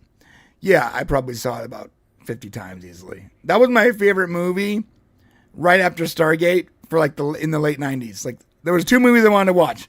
Stargate and Independence Day. Pretty much the end. Well, it kind of tickled my Star Wars bug. It did. At that point. It was Star Wars, but not Star Wars for me in the 90s. And Stargate was like Star Trek, but not Star Trek. Like, there was... Yeah. Both those things sort of tickled the sci-fi part of your brain. Filled the void. That was lacking because of other things that were lacking. Yeah. Yeah. John Burns says, that's not entirely accurate, Mr. President. Yes, I remember that. What do you think? $20,000 for a hammer? $18,000 for a toilet? What are they made out of gold? Great. All right. Guess what, dude? Shane is here. And I'm going to bring him in. Then we're going to play this video that I promised to play. Then we're going to get his thoughts on this whole Charlie Kirk thing. Let me just figure out how to do that real quick. I always forget how to do it. Just a second, Shane. We're bringing you in, bud. Yeah. It's good to see him. I can see him in the background there. Okay. So if you're new here, then my name is Brian, and the person next to me is John. But the namesake of the show is actually my brother Shane, who is right here. Shane, can you see us? There we go. His picture is way too big. Nothing's changed for me. Everything. Oh, okay. But you can hear us, right? I can hear you. Okay. Guys, this is Shane, my brother Shane. BRANE actually stands for Brian and Shane, and John has been our third leg of the tripod. Our third wheel. Tripod. Our tripod leg. John is the penis. He's the penis. John is what keeps so us. If we're the two legs, he's the penis that keeps us. Keeps us from leaning forward too far. So Shane, we gotta watch this video I promised to watch, but I did want to introduce you first, and then I figured we'll watch this video with AOC and Alex Stein, or at least not the entire thing, but like a portion of it, I suppose. All right, here we go. So this is a long video. I'm not gonna play the whole thing. I'm just gonna try to get the gist of it. Someone did rebuff what we were saying and say that Alex Stein was an asshole to AOC, and if that's the case, then that's cool. I understand that. But I do remember Alex Stein's videos, and he was pretty funny. It's been a while, yeah. Here we go. He can be an asshole, just to be fair. Yeah, here we go. He's done it. Yeah, he has. Oh, wait. Can't hear it. Dang it. Sorry, guys. Let me fix the sound. Tell her that to her face, Alex. There we go. Oh, he does. I think he does actually tell that to her. That's what I'm saying. He will do it. Yeah. Okay. Here we go. So this is Alex Stein versus AOC. That's a great hashtag. AOC, my favorite big booty Latina. I love you, AOC. You're my favorite. She wants to kill babies, but she's still beautiful. You look very beautiful in that dress. She you look does very look super hot sexy. in that dress. Look at that booty on AOC. That's my favorite big booty Latina. I love it. My favorite AOC. Nice to meet you, AOC. Look how sexy she looks in that dress. Woo, I love it, AOC. Hot time. Okay, to be fair, she did look great in the dress, but he was definitely harassing her. That was harassment. Like for sure, that was harassment. What, Shane? We needed a cat call. I mean that was pretty much a cat call. First off, he convinced her. He said that she kills babies, which maybe she doesn't kill babies, but she did vote for legislation that did technically kill babies. I mean that was sort of a dickhead thing, but she did also feed into it. Initially, she didn't like did the spin recoil. Yeah, she did the spin. So I get what they're saying. She didn't realize who it was. That's the thing. Had she known who it was, she would have ignored him. Yeah, I'm sure of it. Yeah, I'm sure of it. What's up, everybody out there? Thank you for all the hellos. But I'll die on this hill. I think she's super hot. I don't know what it is. I don't know what it is about her, but something about her to me is so attractive. She's got buggy eyes. I don't see it. Her face doesn't have the golden ratio. I don't know what's going on. I don't know why. You know why? I think it's because I remember this video here, and I'll just show you guys real quick, of her dancing around on a New York rooftop, and it just... See, to me, this seems like it would be... Oh, this must be a while ago. Yeah, this is a while ago. This is in college. Before she got political. Oh, it's Alex Stein's remix. I think with me saying she's hot, yeah, I do. I think, but I'm certainly punching above my weight there. To be honest, yeah. To be fair, so I got to stay in my lane. yeah, I'd be punching up too there. Well, there was a time when we were attractive too. Yeah. But there was some hotness on this panel. I'm still working on the pecs, guys. I'm still working on it. It's going to take time, okay? Got to fill your diversity quota. Okay, Shane, so we were talking about Charlie Kirk's assassination. We were talking about how the grooming of kids from a young age, elementary to high school to college, and how this sort of sinister approach to labeling your opposition fascist and racist and sexist, diminishing their thoughts, and they're making them less human, and then ultimately convincing them that those people had to go in a violent way, has definitely started driving a lot of these more impressionable retards to do violent things. And then we also showed the left, a lot of the prominent figures on the left, media and politicians, basically inciting that violence for the last 6 years. So that's pretty much where we ended. And I was going to, if you were not here yet, we were going to show some people getting fired over this, which I think is funny. So I did want to touch on that, but before we do, I would like to get your whole take before we go into the firing thing. Yeah. So, the whole thing's a tragedy. It's tragedy on both sides. Charlie Kirk didn't deserve to die. 22-year-old young man didn't deserve to be, mind screwed by the media, by politicians, by society, by the internet. So everybody needs to take some personal responsibility, of course. So the young man has to take personal responsibility. His family needs to take personal responsibility, but it's a tragedy. Okay. And if you take a big look at this whole thing, I've spent a lot of time thinking about it. I was not a huge Charlie Kirk guy. I didn't spend a lot of time watching his stuff. I've seen some of his stuff. I appreciated his point of view. I liked where he was with his America First kind of stance. I really liked that. But the most important thing was that he was open to free speech and communication. He didn't want to shut down anyone's free speech. He wanted to talk about it. But what happens when one side doesn't have a comeback, right? This happens in everything in life, guys. When somebody insults you and you don't have a comeback, what do? Fuck you. Fuck you. Say, right? Yeah. Whenever you don't have a comeback, it goes to anger and violence. Right. It always does. So what does that tell you? Because the left is so violent when their responses, it's because they don't have an argument back at what the right's coming out with. The common sense, the everything that's supposed to make sense in this world, the things that we should be doing. The left's like, just don't make me feel good. I don't want to do it. I'm gonna do bad things to you. I'm gonna talk bad. I'm gonna cancel you, right? Mm-hmm. So it's really, really important that if you want to shine a light on who's right, it's very, very easy to do. The violent side are the wrong ones. Oh, okay? Yeah. And not to say, bro, that everybody on the left is violent is not the case. Okay, remember, this is just people being activated based on their bubble that they're stuck in, right? And the fact that you have politicians and media basically saying it's okay, right, to call somebody a fascist. What do we do with fascists, guys? We don't let them live. Well, right? Hitler was a fascist. Real quick, my problem is not everyone on the left is violent, but the vast majority of people on the left praising this violence makes them equally as subhuman as the person that was brain damaged into doing it.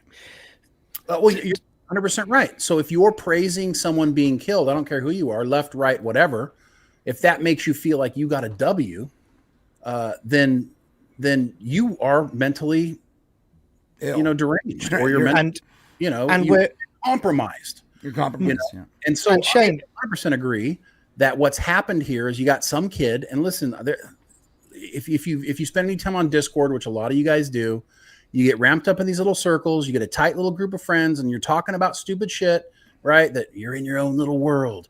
God, I hate that. I hate Trump. I hate people on the right. Yeah, they're fascists. Look, everybody's calling them fascists there. Look, that's Hitler. That he's going to take our country and he's going to rule us all. We got to stop this, right? Stupid kids, right? And so what happens? Charlie Kirk all of a sudden has something that's close to, at their college, somebody's got a damn rifle, and now bad shit happens.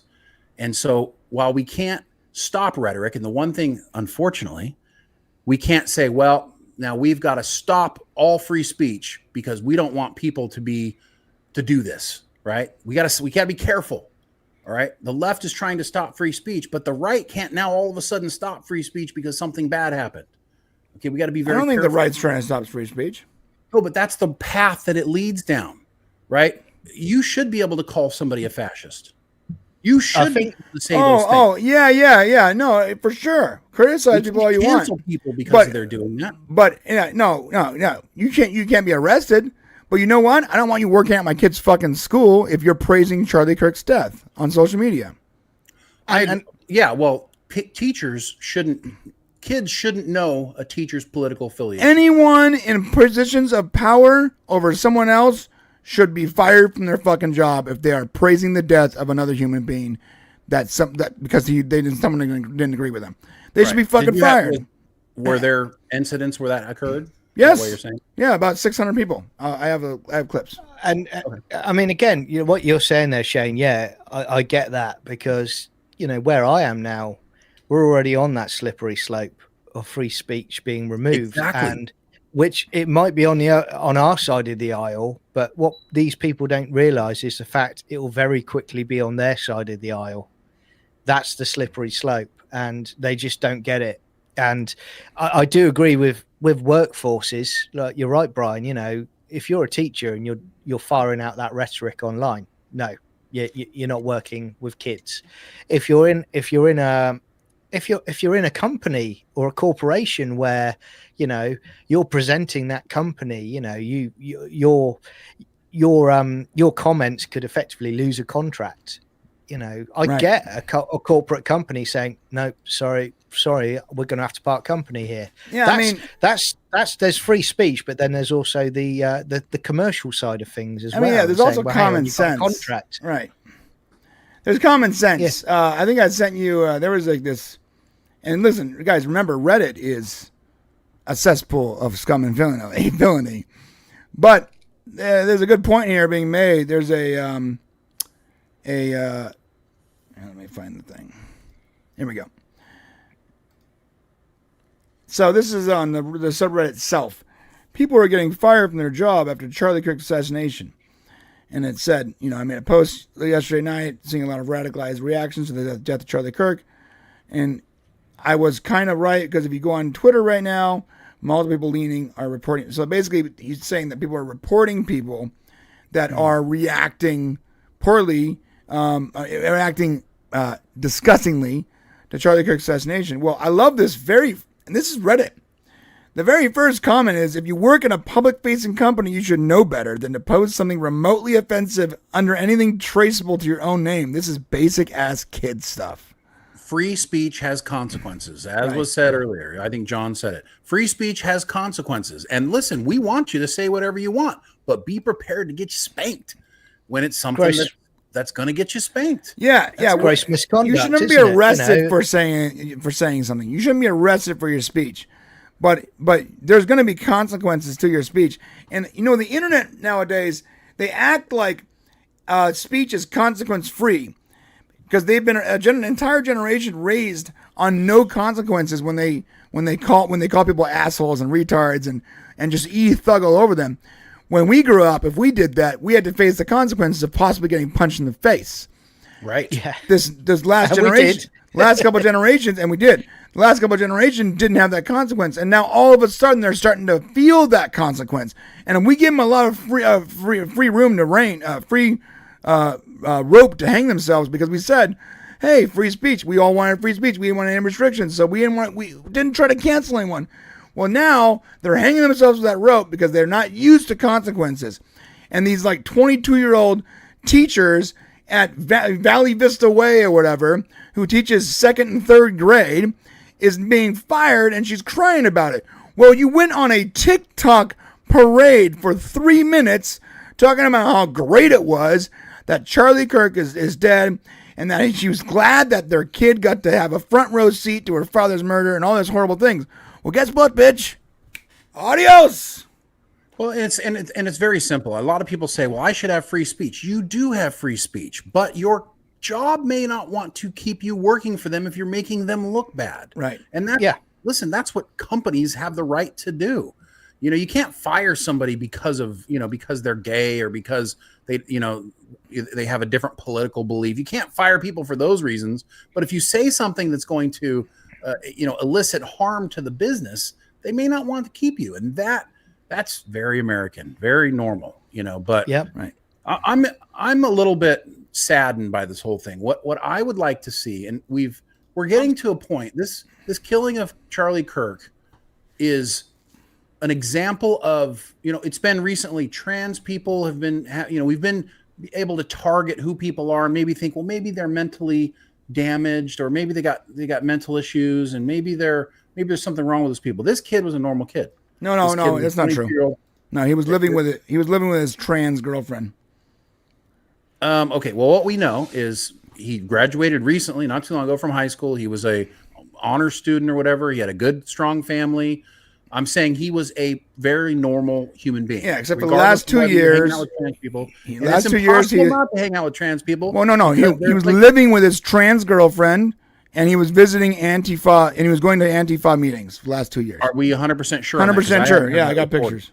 Did he drop out of college as well? Didn't he? I don't know if he dropped out. He did go, but he wasn't going when he got. But what I'm saying is regardless, okay, he is a prime example of what's happening in this country, of things changing based on your rhetoric and the things your bubble is telling you, and they're telling you that it's okay to be violent, okay, and it needs to start. The stopping needs to begin with our politicians. They all need to shut the fuck up, right?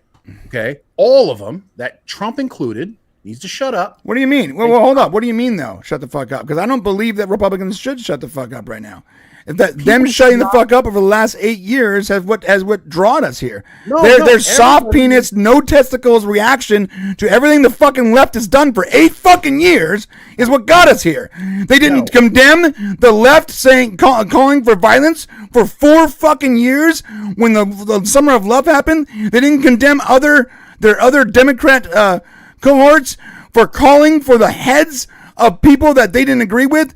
No one put anyone on blast when Maxine Waters was saying, get out there and get in their faces and cause trouble. No one said shit for 6 fucking years, bro. So no one don't need to stop talking. They need to start talking and start doing their motherfucking jobs. No, you're part of the problem. No, I'm not, bro. The Republican politicians that don't do shit. You were part of the problem. You were in just like the. So this is the problem. No, I'm not, bro. You want to fight, and let me tell you what. I don't want to fight. I want to stop. I want to stop Maxine Waters from being allowed to do her job when she gets up there and tells people to find people they don't agree with and hurt them. You think Republicans should be more insightful? You think? No, I think Republicans should hold other people's feet to the fire when they're. Are you saying it's okay that Maxine Waters got up there with a fucking bullhorn? I know what Maxine Waters. Okay, so why do you think that was allowed? How is she still allowed to be on the? Yes, she was. She wasn't reprimanded. She's still in the fucking Senate, bro. She has to be responsible for herself. No, what do you mean? No. She is a public servant, and their opposition, the Republicans, need to be responsible for making sure she cannot tell people, her followers, to go out there and hurt people. That's not okay. Let's lock her up. No, don't lock her up. Fire her.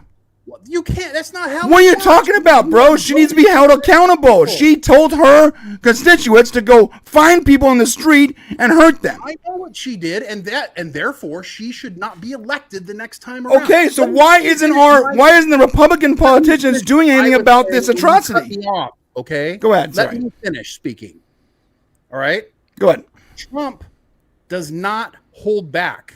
The problem with Trump right now is you can't cool off. The other side can't cool off because he won't cool off. I disagree. There's no fucking cooling off, bro. They've been going hard for 10 years. Everything that happens, you've had your say. Go ahead. Everything that happens, he is constantly saying the left did this, the left. Trump is a great president, but he wants to win at all costs. And he doesn't give a fuck at what burns down. Okay? Yeah, I disagree. I'll tell you right now. Everything is the left did it. And you know what? Not everything he says the left did, the left did. That's true. Yeah. Okay. So what happens is if he keeps saying that, he's making it okay. And you want to know when all this began? All this began in 2016 when Trump ran for president the first time. No, it didn't. That's not true. No. It became out into the light. It was already happening. No, we already established the rhetoric began in 2016. All of the rhetoric started. All of the angry words and this all started then. Because he made it okay, and so then the other side followed him, and they started talking shit. Yeah, like see, bro, I think you're wrong here because, and I'll tell you why. I think that you saw the rhetoric when Trump got elected, but what you didn't know was that it was already insidiously happening. I'm sorry if my mic was too high, guys. It was not. Yes, it was. first one who started talking shit on stage. No. In the forefront, it wasn't. But this plan, this insidious plan to take away our freedoms. I'm talking about the insidious plan. I'm talking about getting other people ramped up. But because of his rhetoric is how these people's crimes against Americans and freedom came to light. Without his rhetoric, we would still be living, we'd be living in the fucking, no offense, John, we'd be living in the fucking UK right now. Without his rhetoric, we'd be Canadians right now. United States in name only. No, I mean, for sure, bro. Like, it would be a much worse place. Twitter would be completely locked down. Every social media network. Twitter got locked down. It was after Trump's first term. No, that's not true. Twitter was already a fucking cesspool of leftism before Trump even got elected. Twitter became a true cesspool of leftists when about the same time COVID did, just before. That's when they were okay. That's when it amped up. When COVID locked down everybody, and the left was able to lock down everybody on COVID. That's when shit went into overdrive. Dude, the LGBT was taking over Reddit before Trump even was a thought for us. When Trump was just the guy from The Apprentice. You remember this, bro? We were on Reddit and thinking like, why can't we post a simple fucking picture? My point I think everyone needs to calm the fuck down. Well, see, that's the problem, though, bro. We've been calming down and backing off for like 10 years now, and they're just taking over more spaces. Since 2016, the right has not been calm either. I don't think that's true, They bro. are also pissed off at the left. Spend a little time on social media. We are pissed off at the left, but we're not. But most of the right people that I know are not calling for violence. They're calling for discourse, to have discussions. Charlie Kirk was not a violent person. Charlie Kirk is not most. Most, if you go, you can. I said most of the ones that I know. I'm not saying most. You can go to right Twitter. You see him getting happy when the left take a L. You can see him cheering. Yeah, but you see him cheering when someone when the left died or something. Like it's not the same thing. What? Not the same thing. Someone losing an election versus someone getting fucking shot. It's not the same thing. It's the same thing. When people embarrass themselves, they do memes. The whole 9 yard happens. The only difference is people on the right aren't killing people on the left. You want to know why? Because people on the right mostly are right. Their ideas are correct. There's no reason to be angry, right? We have a comeback for what they say. We don't have to get mad. True. We don't have to get mad. Yell out the F word and shoot them. That's right? true. Because we have an argument that works. Right. The thing I would say. Yeah, that's true. But if you poke people, okay, and you don't give them a chance to cool down, then it's going to continue to be hot. Things will, in fact, calm up, O'Neill. I was going to say to you guys as well, because for me, there's two things really. We're a few days on, and certainly today in the UK, I've seen MPs campaigning against the London protests, right. You know, the peaceful protests that were going on, and they're basically calling, you know, them far right and fascists. Right. And again, that for me is where I get where you're coming from, Brian, because I want accountability for those people. Right. But I live in a democratic system, and the trouble is, as you guys probably know just as well as I do, you have certain areas of the country where you know full well they're never going to get voted out because they're, you know, like over your way, you know, it's either red or it's blue.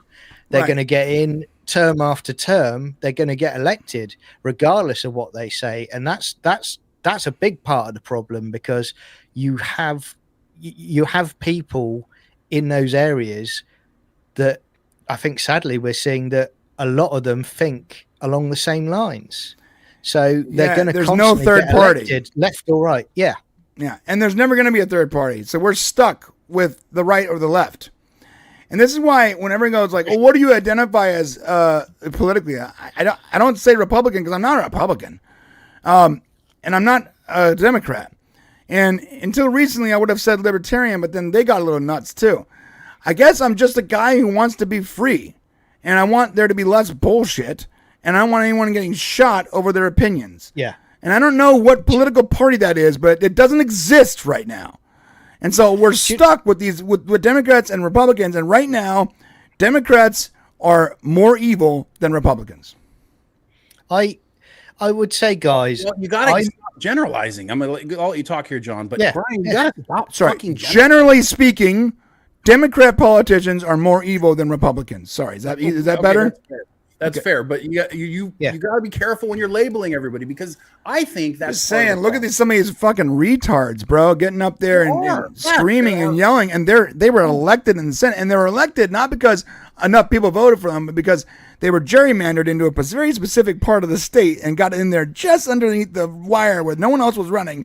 And it's just all so fucking corrupt. What bro. they've learned is, and what is Donald Trump showed us, is that if you're mean, you can win. Right? If you're mean and you can get people following you and you can make them emotional and they hate what's going on, then they will follow. I mean, besides the violence, I think authentic is what I believe. Different than what the right did? No, they're just looking for their wave. Okay, and we need to calm it all down before we fucking burn up in the middle of it all. Yeah, the problem with calming it down is it's not going to calm down. If I believed that there was a way to calm everything down and find proper discourse the way you want to believe. If I believed that, then I would say, yes, absolutely. Let's calm everything down, find some discourse, and find a way to work together. I am a Stargate guy, Star Trek guy all the way, bro. Utopia, let's go. Let's all be happy and be good to each other. Except for they're not going to do that, bro, because they're the fucking Borg. No, they're the fucking Borg. And they take over every space they get into. Because we still have people doing it. When one gang stops killing the other gang, the violence ends. So hopefully we can trust them, the Borg, to stop eating everything in their path. Well, we've tried it before, though, right? It didn't work. 30 fucking years now. The person who started it needs to stop it. Wait, are you talking about Reagan? Because a lot of these people go back to Reagan as the first person who started. You don't think it's not Trump. Trump is not the person now. Started it. That's bullshit. Trump, he's got whatever. He just revealed it, bro. He didn't start it. He did start it. You tell me who started it then, bro. You tell me who started attacking the media. You tell me who started. The media was attacking us when they started limiting our speech. When 3 companies took over the entire fucking media platform, underground, under cover of darkness, when they took away our ability to be free, they started it. And Trump wasn't even a factor when that happened. No. That's not what he was attacking.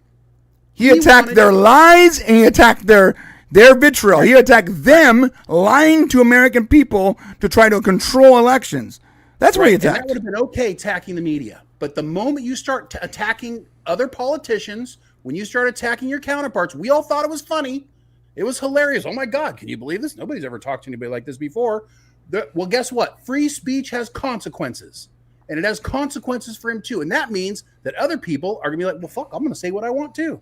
And now the people following those people are going to be like, and what happens if you have followers that are a little violent? What if you have followers that say, I got nothing to lose. I'm poor. I'll just fucking kill myself. Yeah, I got multiple hormones in my system. I have no idea what's going on. I'm half alive as it is. Yeah, no, I get it. You got dumb, retarded followers, and you tell them to violently attack people, they're probably going to do it. Because they're NPCs. They're drones. As the President of the United States and say, everybody needs to calm down. I know he's not going to do this because Trump won't take an L. But he should come out and say is, look, I've probably said some things I shouldn't have.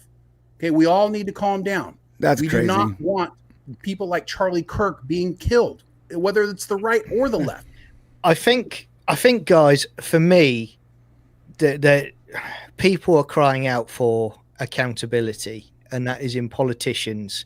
And what we're seeing, certainly for many a year now, is how often do we talk about corrupt things politicians have done, and yet they always get away scot-free? We get the talk like we have over here, you know, oh, we're gonna do an inquiry into it, and they do an inquiry into it. You know full well they're getting away with it, and then onwards they carry on. You know, that's generally what happens, or they disappear from the government for a year, and then they're back in 12 months' time. That's not accountability.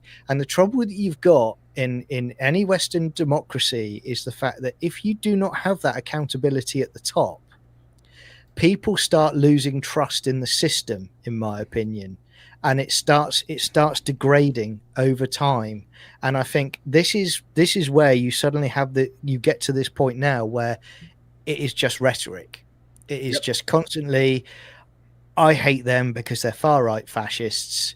This is where we are now. And again, you have these terrible incidents that are occurring because not only are these people saying it in positions of power, but as I said at the beginning of the show, you could have families that are raising their kids right. They send them off to school, and you don't know who is teaching them or what they're teaching them. Yeah. And then you then have this problem. And I think that is a main issue with what is going on at the moment. And I don't think any politician is ever held accountable.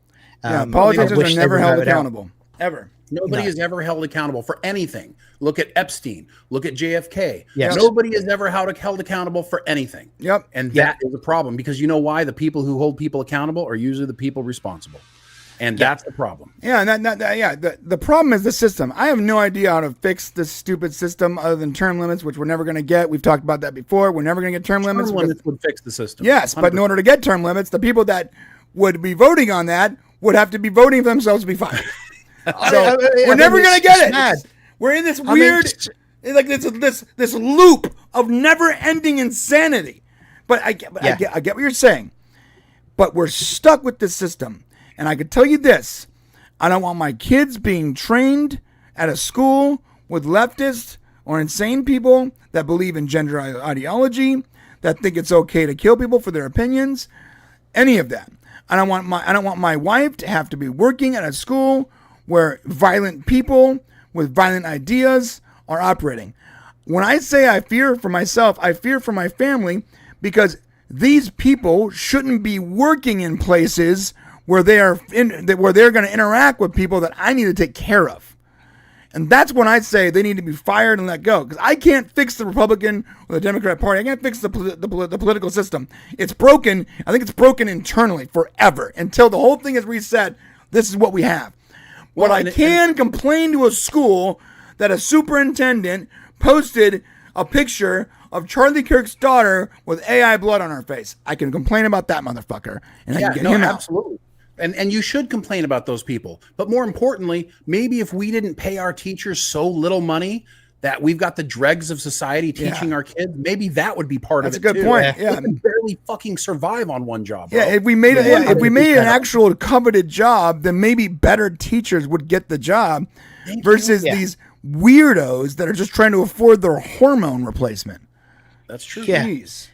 And then you're 100% right on that. I've said that for years. Like, teachers need to get paid more, not because the current teachers are good. It's because we need to attract better people. Absolutely. Yeah, 100%. I've never understood why we discount motherhood in the 50s and going forward. Why our pay are the people that are raising our kids less money than any other public service. Why when school systems operate, the people in charge, the directors and superintendents, aren't picked by the community, but instead picked by other directors and superintendents, which makes no sense. The whole system is just so fucking broken. It's like it's designed to make you nuts and to make you fearful and to distract you in your job from actually taking care of your family. And here's the conspiracy theory part of it to me. It feels like if they can undermine your mental attentiveness, your attention for long enough, then they can convince you and your family and your dependents to follow their ideology. And if you do that for long enough to enough people, eventually you have an army that believes in your crazy ideology, and here we are. Heath has a great comment here that talking about they wanted to teach even with the shitty pay, but it was lazy liberal insanity that pushed me away, not the money. So I just wanted to highlight this for a second. When you're in an industry that embraces one side of the political spectrum, like the teachers union, like Hollywood, it's very hard for people who feel differently to survive. And so then you end up with an overwhelming number of people who believe the same thing. And then you end up with a group of people who teach your children this, you know, and that's, we really need people at the top to be like, we cannot be we need to be politically balanced. What were you saying, John? Like, they get them into the HR departments. It's really important. A big way of how the LGBT malware Borg, they get themselves in the left, they get themselves in the HR departments, and they go, well, we're only going to hire these people, and we're going to make sure that they're quote unquote protected. And what that does is it takes people like Hegeth here, who goes, I don't want to deal with that. I can deal with the shitty pay and the crazy hours, but I can't deal with, the insanity of the left. And then when you're surrounded by that, I can see it. Look, I haven't had a regular job in years. I wouldn't want to work in that environment either. I'll give you another example. I worked for a corporate insurance company, and they brought in from top down. Every year we have to do insurance tests to make sure that we're Right. licensed by the Financial Conduct Authority. So we do them every year. I do it about commercial insurance, but they brought in that we had to start doing diversity, equity, and inclusion tests, and we had to do unconscious bias tests. Oh my God. And Unconscious it was all bias about, is like, how can I control this? Yeah. And again, it's like, so basically what you're doing is you're seeing a problem with me based on what you think, not the other way around. Right. So how can I ever pass that test unless I completely agree 100% with your doctrine? I'm not going to do that. And that was it. And you had no choice. It was compulsory. You had to do it. You had to do the diversity, equity, and inclusion tests as well. And if I had hair, I probably would have come out with blue hair at one point, and a nose ring. Oh yeah, it's not a nose ring. It's called a. It's actually a specific word. I always forget what it's called, but it's the bar. A lobotomizer. Yeah, it's the lobotomizer 5000. You know what's funny is I knew a girl when I was like in my early 20s. Her name was Gabby, and I remember she was so pretty. I mean, like, absolutely stunningly beautiful. She was like a game developer. Beautiful woman, man. It's probably 21, 22. And she came over, I forget what it was, but basically she modeled for my first clothing website. And it was great. She put on all the clothes. I got great shots. I had her with my buddy Harvey. Perfect. And then she's getting ready to leave, and she takes something out of her bag, and she pops in a nose ring right here. And she pops it in. Boop. And she went from like, oh my God, this girl is beautiful, to what the fuck? Like in minutes, from like a 10 to like a 4, bro. The minute she put that stupid Bowles nose ring on, she lost like 5 points immediately. I've never understood why people ever do that. I think it has to do with lack of confidence. So I think a lot of people, and I've really thought about this a lot, people want attention. All human beings want attention. When they don't think that their natural looks and who they look will get them that attention, they start sticking shit on themselves. Because I don't get it either. It does definitely not as attractive. I can't stand it. But yeah, it's so weird. She was so beautiful. Like, you don't need a septum ring for attention. Your face is symmetric. You're fine. But again, what is the use of it? What is it? What are you meant to do with it? Like stick a cowbell on it or something? Yeah, I don't know. I don't know what the point was. Just to be different, I think. Same reason people do blue hair. She must have knew, though, because she took it off to take the model shots. So she must have known that it wasn't attractive. Or maybe the person didn't want that. I don't know. You know what? It's funny. I was working for Ofer at the time, so I was doing the YMI shows. Ofer wouldn't have been down with that. Ofer wouldn't have been. He was super traditionalist. All right, we got some super chats here. By the way, I know we went off the reservation a couple times. I know we're passionate. I want you guys to know that Shane and I see some of the comments. Shane and I love each other no matter what. And what you're seeing here is like a regular Tuesday for us. We argue all the time. Yeah, no. Oh, no. So if he's going to cut me off when I'm making my point so that he can disagree with me, shit's going down. Look at John just left. He's like, I'm not doing this anymore. John took off. I hadn't even finished my point, motherfucker. No, this is a normal day for us. Shay and I argue all the time. In fact, what makes us such good brothers, in my opinion, is that we listen to each other when we're arguing. Yes. And we can take, and we don't always agree, but sometimes we can agree to disagree on something and then maybe see a little more of that person's point. Shane and I have excellent discourse. We don't agree on everything, but we agree on enough things where we can sort of give our point or our side of an argument and more, and we become closer and closer together in the center. Shay and I are And actually that's really what I good at want everybody to do. That'd be great if we could all do that, right? Right. So just so you guys know, 'cause I saw some in the comments. It's fine. Shay and I are fine. Okay. Oh, our views dropped quickly. People didn't like that. Yeah, the but that's second we okay. started fighting, everyone left. I just left for a few seconds just to wipe away the tears because they scared me both of them when they went at it. Oh, You know, we scared John. I went to look for a safe space, everybody. I was glad he was here to be the sense of the rational person on the panel. Do you know what I was going to I just saw some in the comments like brothers, guys, brothers argue and fight. If any of you guys ever thought Shay and I may not be actual brothers, it's very clear now. I hope. And why we're not in person, because then it'd be a fist fight. We've only ever fought, I think, in person once, and I remember this. You threw a phone. That was yeah, this is so funny. Can I tell the story? Is that cool? Yeah, go ahead. So Shay and I were arguing, and we were like in person arguing outside of our shop, our little warehouse, and we're like really fighting, not fist fighting yet, but we're close together. And Shane, in his frustration, takes his phone and he goes, "God damn it, why won't you just listen?" And he slams it on the ground. Let me tell you something. Him and I bought that phone the day before. Right, it was new. It was like $1,000 phone, and we both instantly cooled off. It was amazing. You didn't need cold water in your face. Nope. It was the breaking of that phone. Everything stopped, and it was like, oh my god, what just happened? Sorry, bro. That's the way to end a fight right there. Yeah, our fight ended immediately. We weren't even mad anymore. We were upset. We were more mad about the phone. I don't even remember what we were fighting about. All I remember is the phone breaking. The $1,000 phone.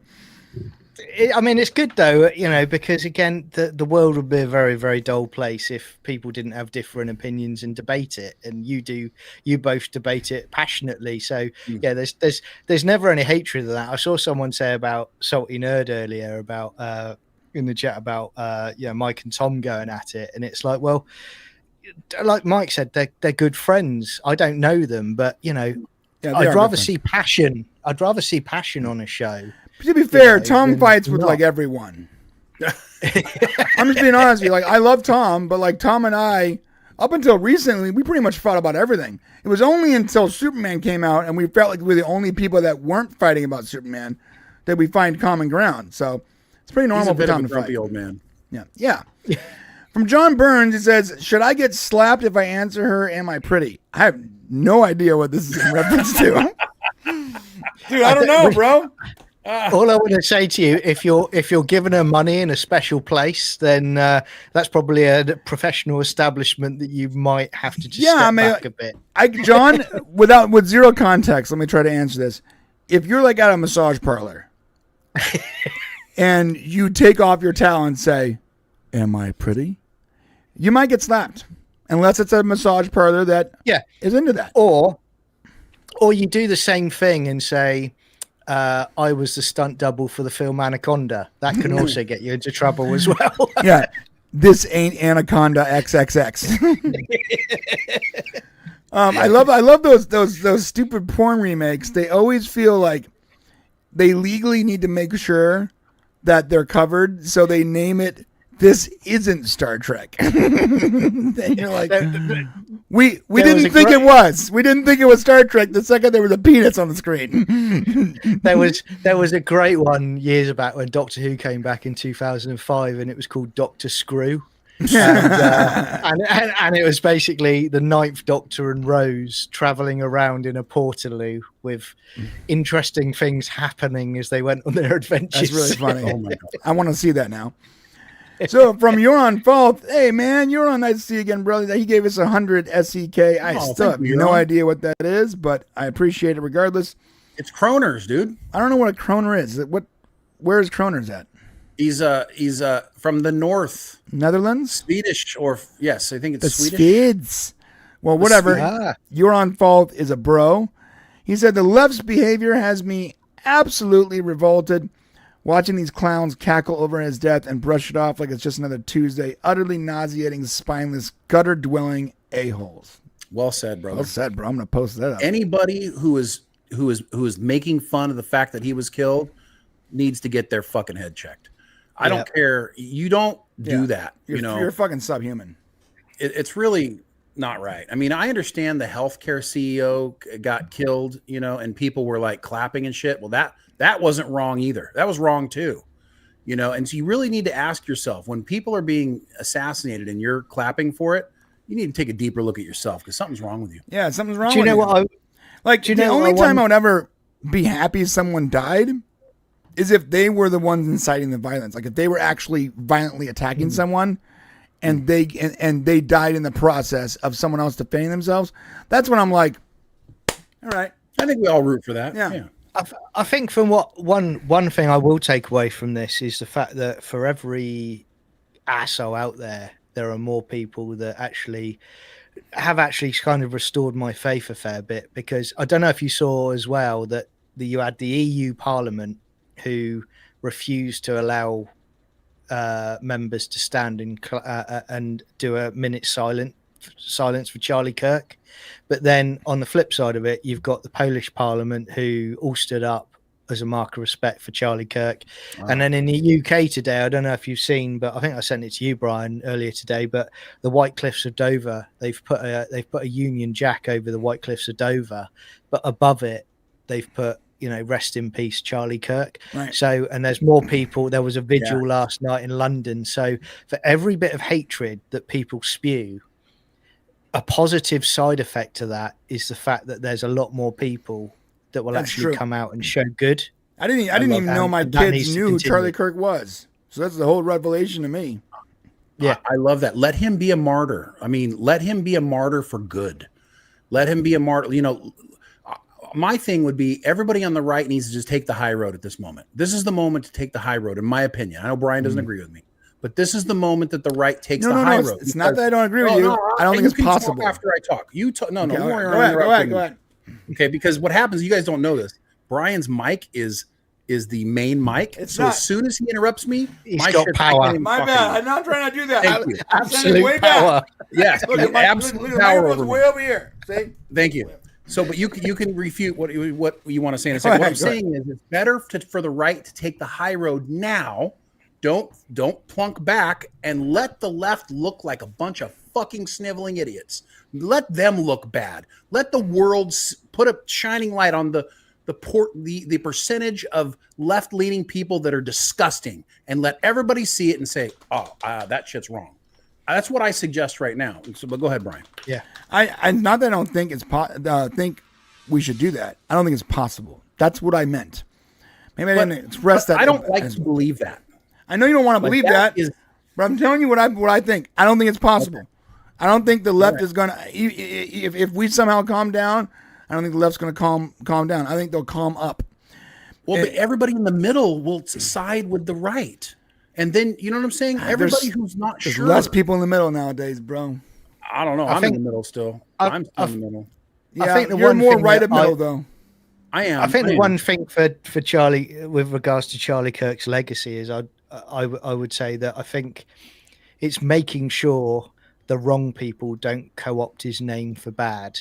Yes. And that is also a slippery slope and a concern. 100%. I think you can do it, but there's always going to be a snake oil salesman out there somewhere. You're right. Who's going to try and use it. So yeah, you're not wrong at all. That's what we live with in a democracy, isn't it? You know, every day we have to prepare because somebody's possibly going to do that and use someone's name in vain. Yeah, you know, and what they stood for. So the thing. One more super chat here, I believe. Yep, from John Burns. Google Emma Thompson Middle East comments. Okay, I will copy and paste that. Let's see. I just did. Is this Emma Thompson, the actress Emma Thompson, or is this a journalist Emma Thompson? I think it's Emma Thompson. So while he's looking that up, well, one thing I noticed that there's no parades in the street, there's no protests, there's no riots. Someone that was beloved by a lot of people was murdered and assassinated.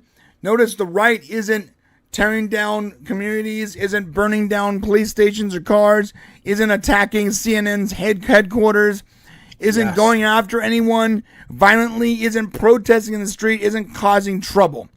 They're not doing that. But what happened when George Floyd OD'd after getting the scumbag George Floyd OD'd after getting his neck kneeled on by a cop who wasn't probably trained properly. it was 6 months of nothing but violence. Someone that they didn't even know. They latched on to that person's death and they made it their rally cry for 6 months. And they violently attacked anyone that disagreed with them physically and online for 6 months. And not one left-leaning politician would say it was wrong.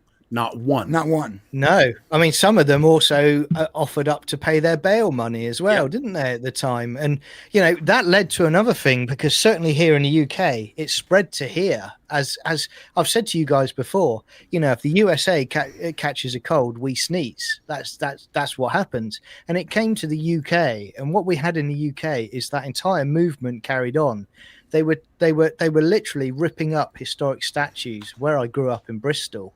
And they were throwing them into the water, you know, and they were doing that. And then you had our current PM, he was taking the knee for George Floyd, and all of this nonsense. And it's like, you wonder why people just don't vote for you, because you don't stand for anything, you don't believe anything. You go to the next political mouthpiece. And what did we say before? Instead of standing for what you believe. If you stand for nothing, you'll fall for anything. That's true. Yeah. John, I looked it up here, and I'm not seeing anything recent. I'm seeing something from 2007 where she bids for Palestinian rights. So I'm not sure what we're looking for here, but maybe you can send it over to us and we can try to figure out. Yeah, send it over to us on Twitter. This is awesome, John Burns. Shane and Brian. Yeah. Brian and Shane arguing is like it sounds like doves cry. That's a Prince song. I like that. That's nice. When the doves cry. Can I just say as well, I did see, you know, I think it was last week, all these Hollywood idiots that are basically saying they're not going to work with any Israeli media or entertainment companies, you know, because of what's going on in Palestine. What I find fascinating with these people as well is they're so focused on Palestine, but you never hear a peep from them about what's happening in Syria and about the fact that Christians are being exterminated in Syria. And they have. That's all quiet. And it's been happening for like 25 years. You don't see any and of with that. the new regime, they're literally slaughtering them. And it's wild. Nothing about the Uyghurs in China, a literal slave race of people in China. That's true. Yeah. Anyone talking about that? Nope. Because the Chinese overlords won't let you get a foothold. People keep saying, people say the Jews are in charge. It's funny how the Jews are in charge, yet you're allowed to continually denigrate them online, on every space, in every platform, on every media, every news agency. There's always one anti-Jew guy. Listen, I don't know if the Jews are in charge or not, but I tell you this, they're really effing bad at being in charge. That's true. And with China, remember the World Health Organization? They wouldn't condemn China. World Trade Organization won't condemn China. China's buying up countries in Africa and all these different small poor nations, and then when they go into debt, they call them on it. So it's definitely. You want to know who's in charge? You want to know who's in control? Find out who you can't talk about. That's who's in control. And everyone can talk about the Jews nonstop. But you know who you can't talk about? China. Unless you're the president of the United States. You can't say nothing about China. I remember one of our first videos on this actual channel was about that actress. Remember, Shane? Ming Bing. I can't pronounce her name. It was like Bing Bing Bang or whatever her name was. It was like Ming Bing Bang. This real pretty actress. Sounds like a porn star. She's like, yes, you're right. Yeah, so she's like this real pretty actress, real popular in China. I'm forgetting her name. I'm murdering her name. But basically, for some reason, she just went silent. And what happened was the Chinese government had effectively, because she was talking about Taiwan affectionately, and she was not standing on the Chinese playbook the way she should have, they essentially kidnapped her. And they just kidnapped her, and she just disappeared. Disappeared. She was like the Jennifer Aniston of China, and they just and we talked about it, and that was the first video that was age-gated and then blocked for copyright, and we had no copyright. There was nothing in the video but us talking. There wasn't even a picture of Ming Bing Chung Bing. That's crazy. It was crazy. And so that's when adapting it. I forgot her name, but that's when Shane, I was like, oh, China's in charge.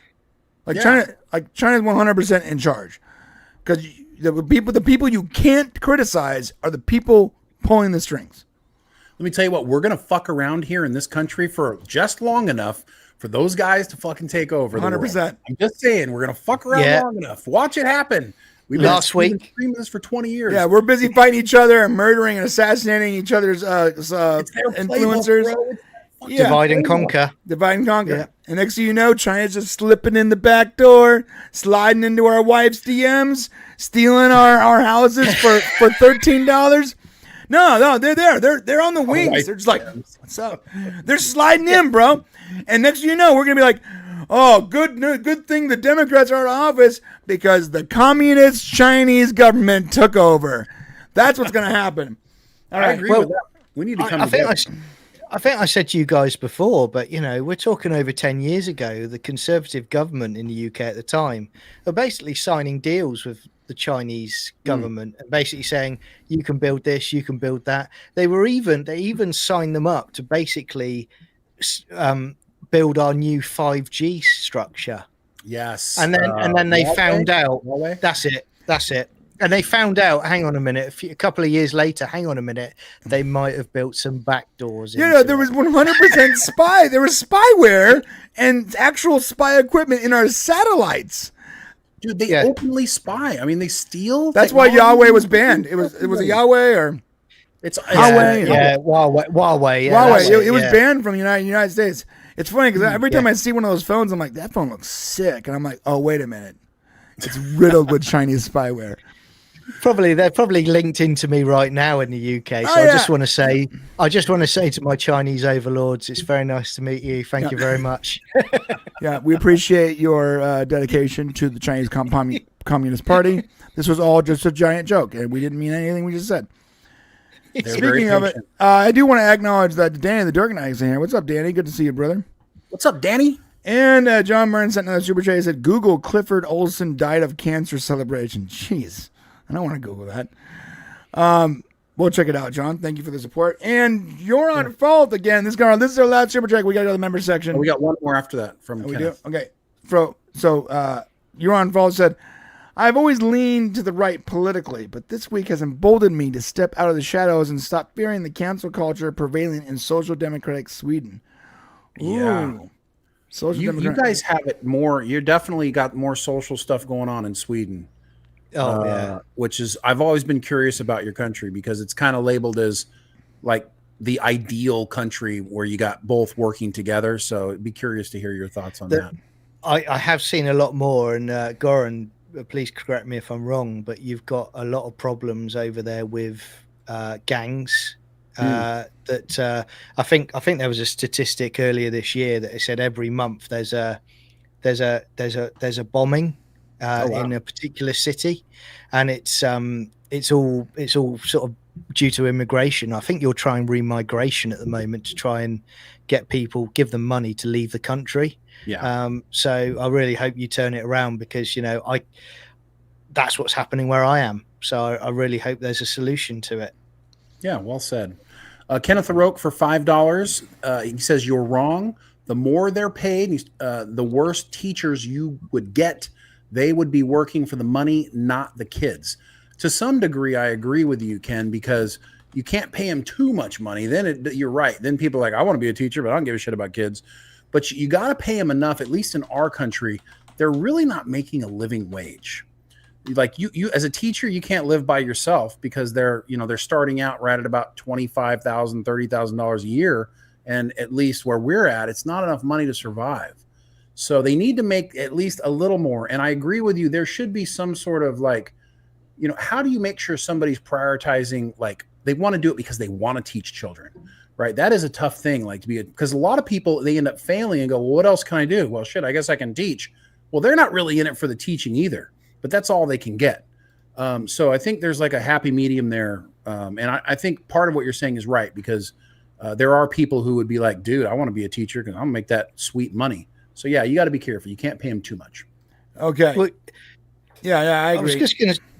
I was going to say, I mean, teachers, we're not going to go all the way back there, but when I was a kid, they phased out corporal punishment, but you still had a few of those old teachers, I don't know about you guys, that would throw the chalkboard rubber at you or something like that across the room. Yeah, I was smacked with multiple erasers. They would just throw erasers at me. Real quick, this comment from your John about Clifford Olson.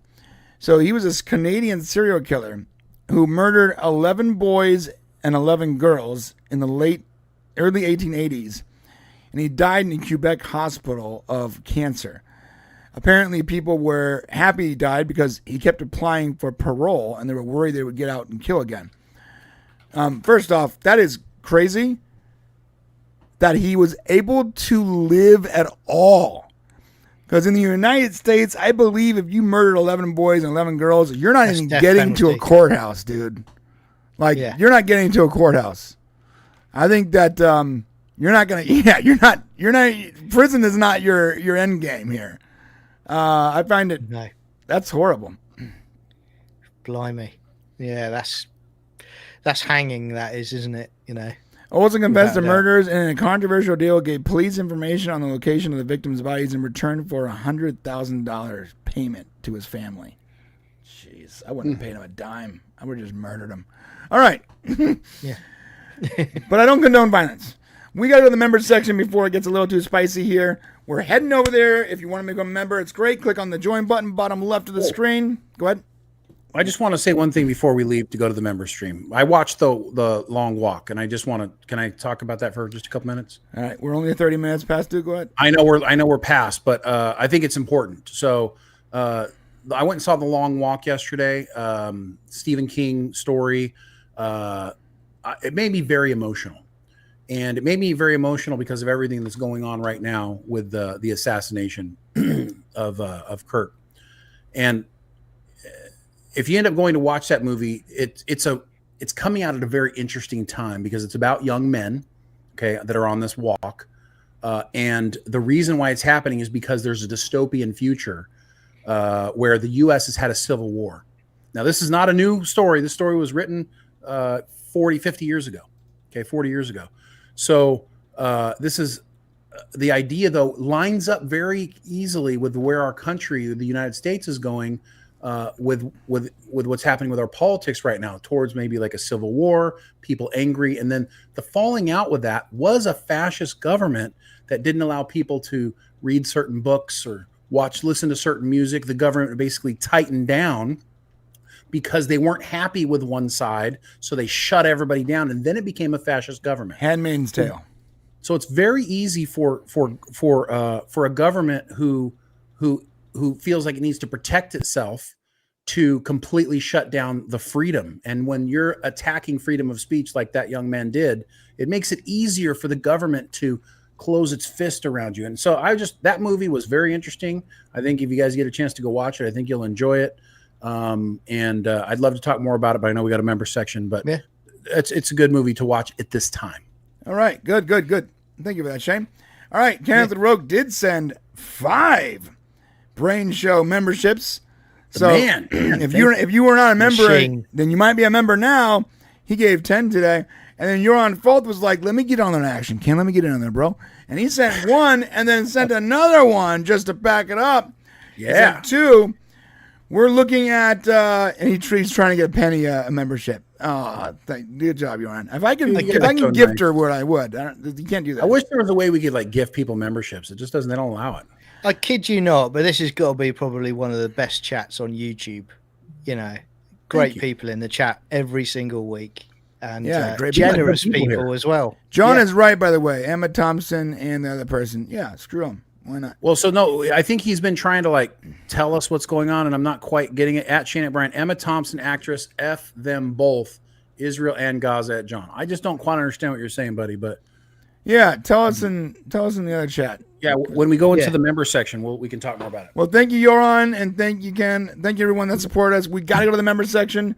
My wife's going to start beating my door down here pretty soon. So you guys don't get it. I'm married to a Latina, bro. It's crazy over here. Save me. Well, she's seeing those videos about AOC's big behind. That's what's happening. I mean, it's not my fault. All right, guys, we're getting over there right now. Please join us. Hit the membership button. If you can't join us, that's cool. Come back tomorrow for John's channel. The link is in the description, where him and I are going to be watching Stargate SG-1. Oh, nice try, And season 3 and episodes 1 and 2 and Agents of Shield. Yes. So come hang out with us tomorrow on his channel for the watch along. All right, guys. Everyone, we love you guys. Yeah. Adios, Take care, muchachos. Here comes the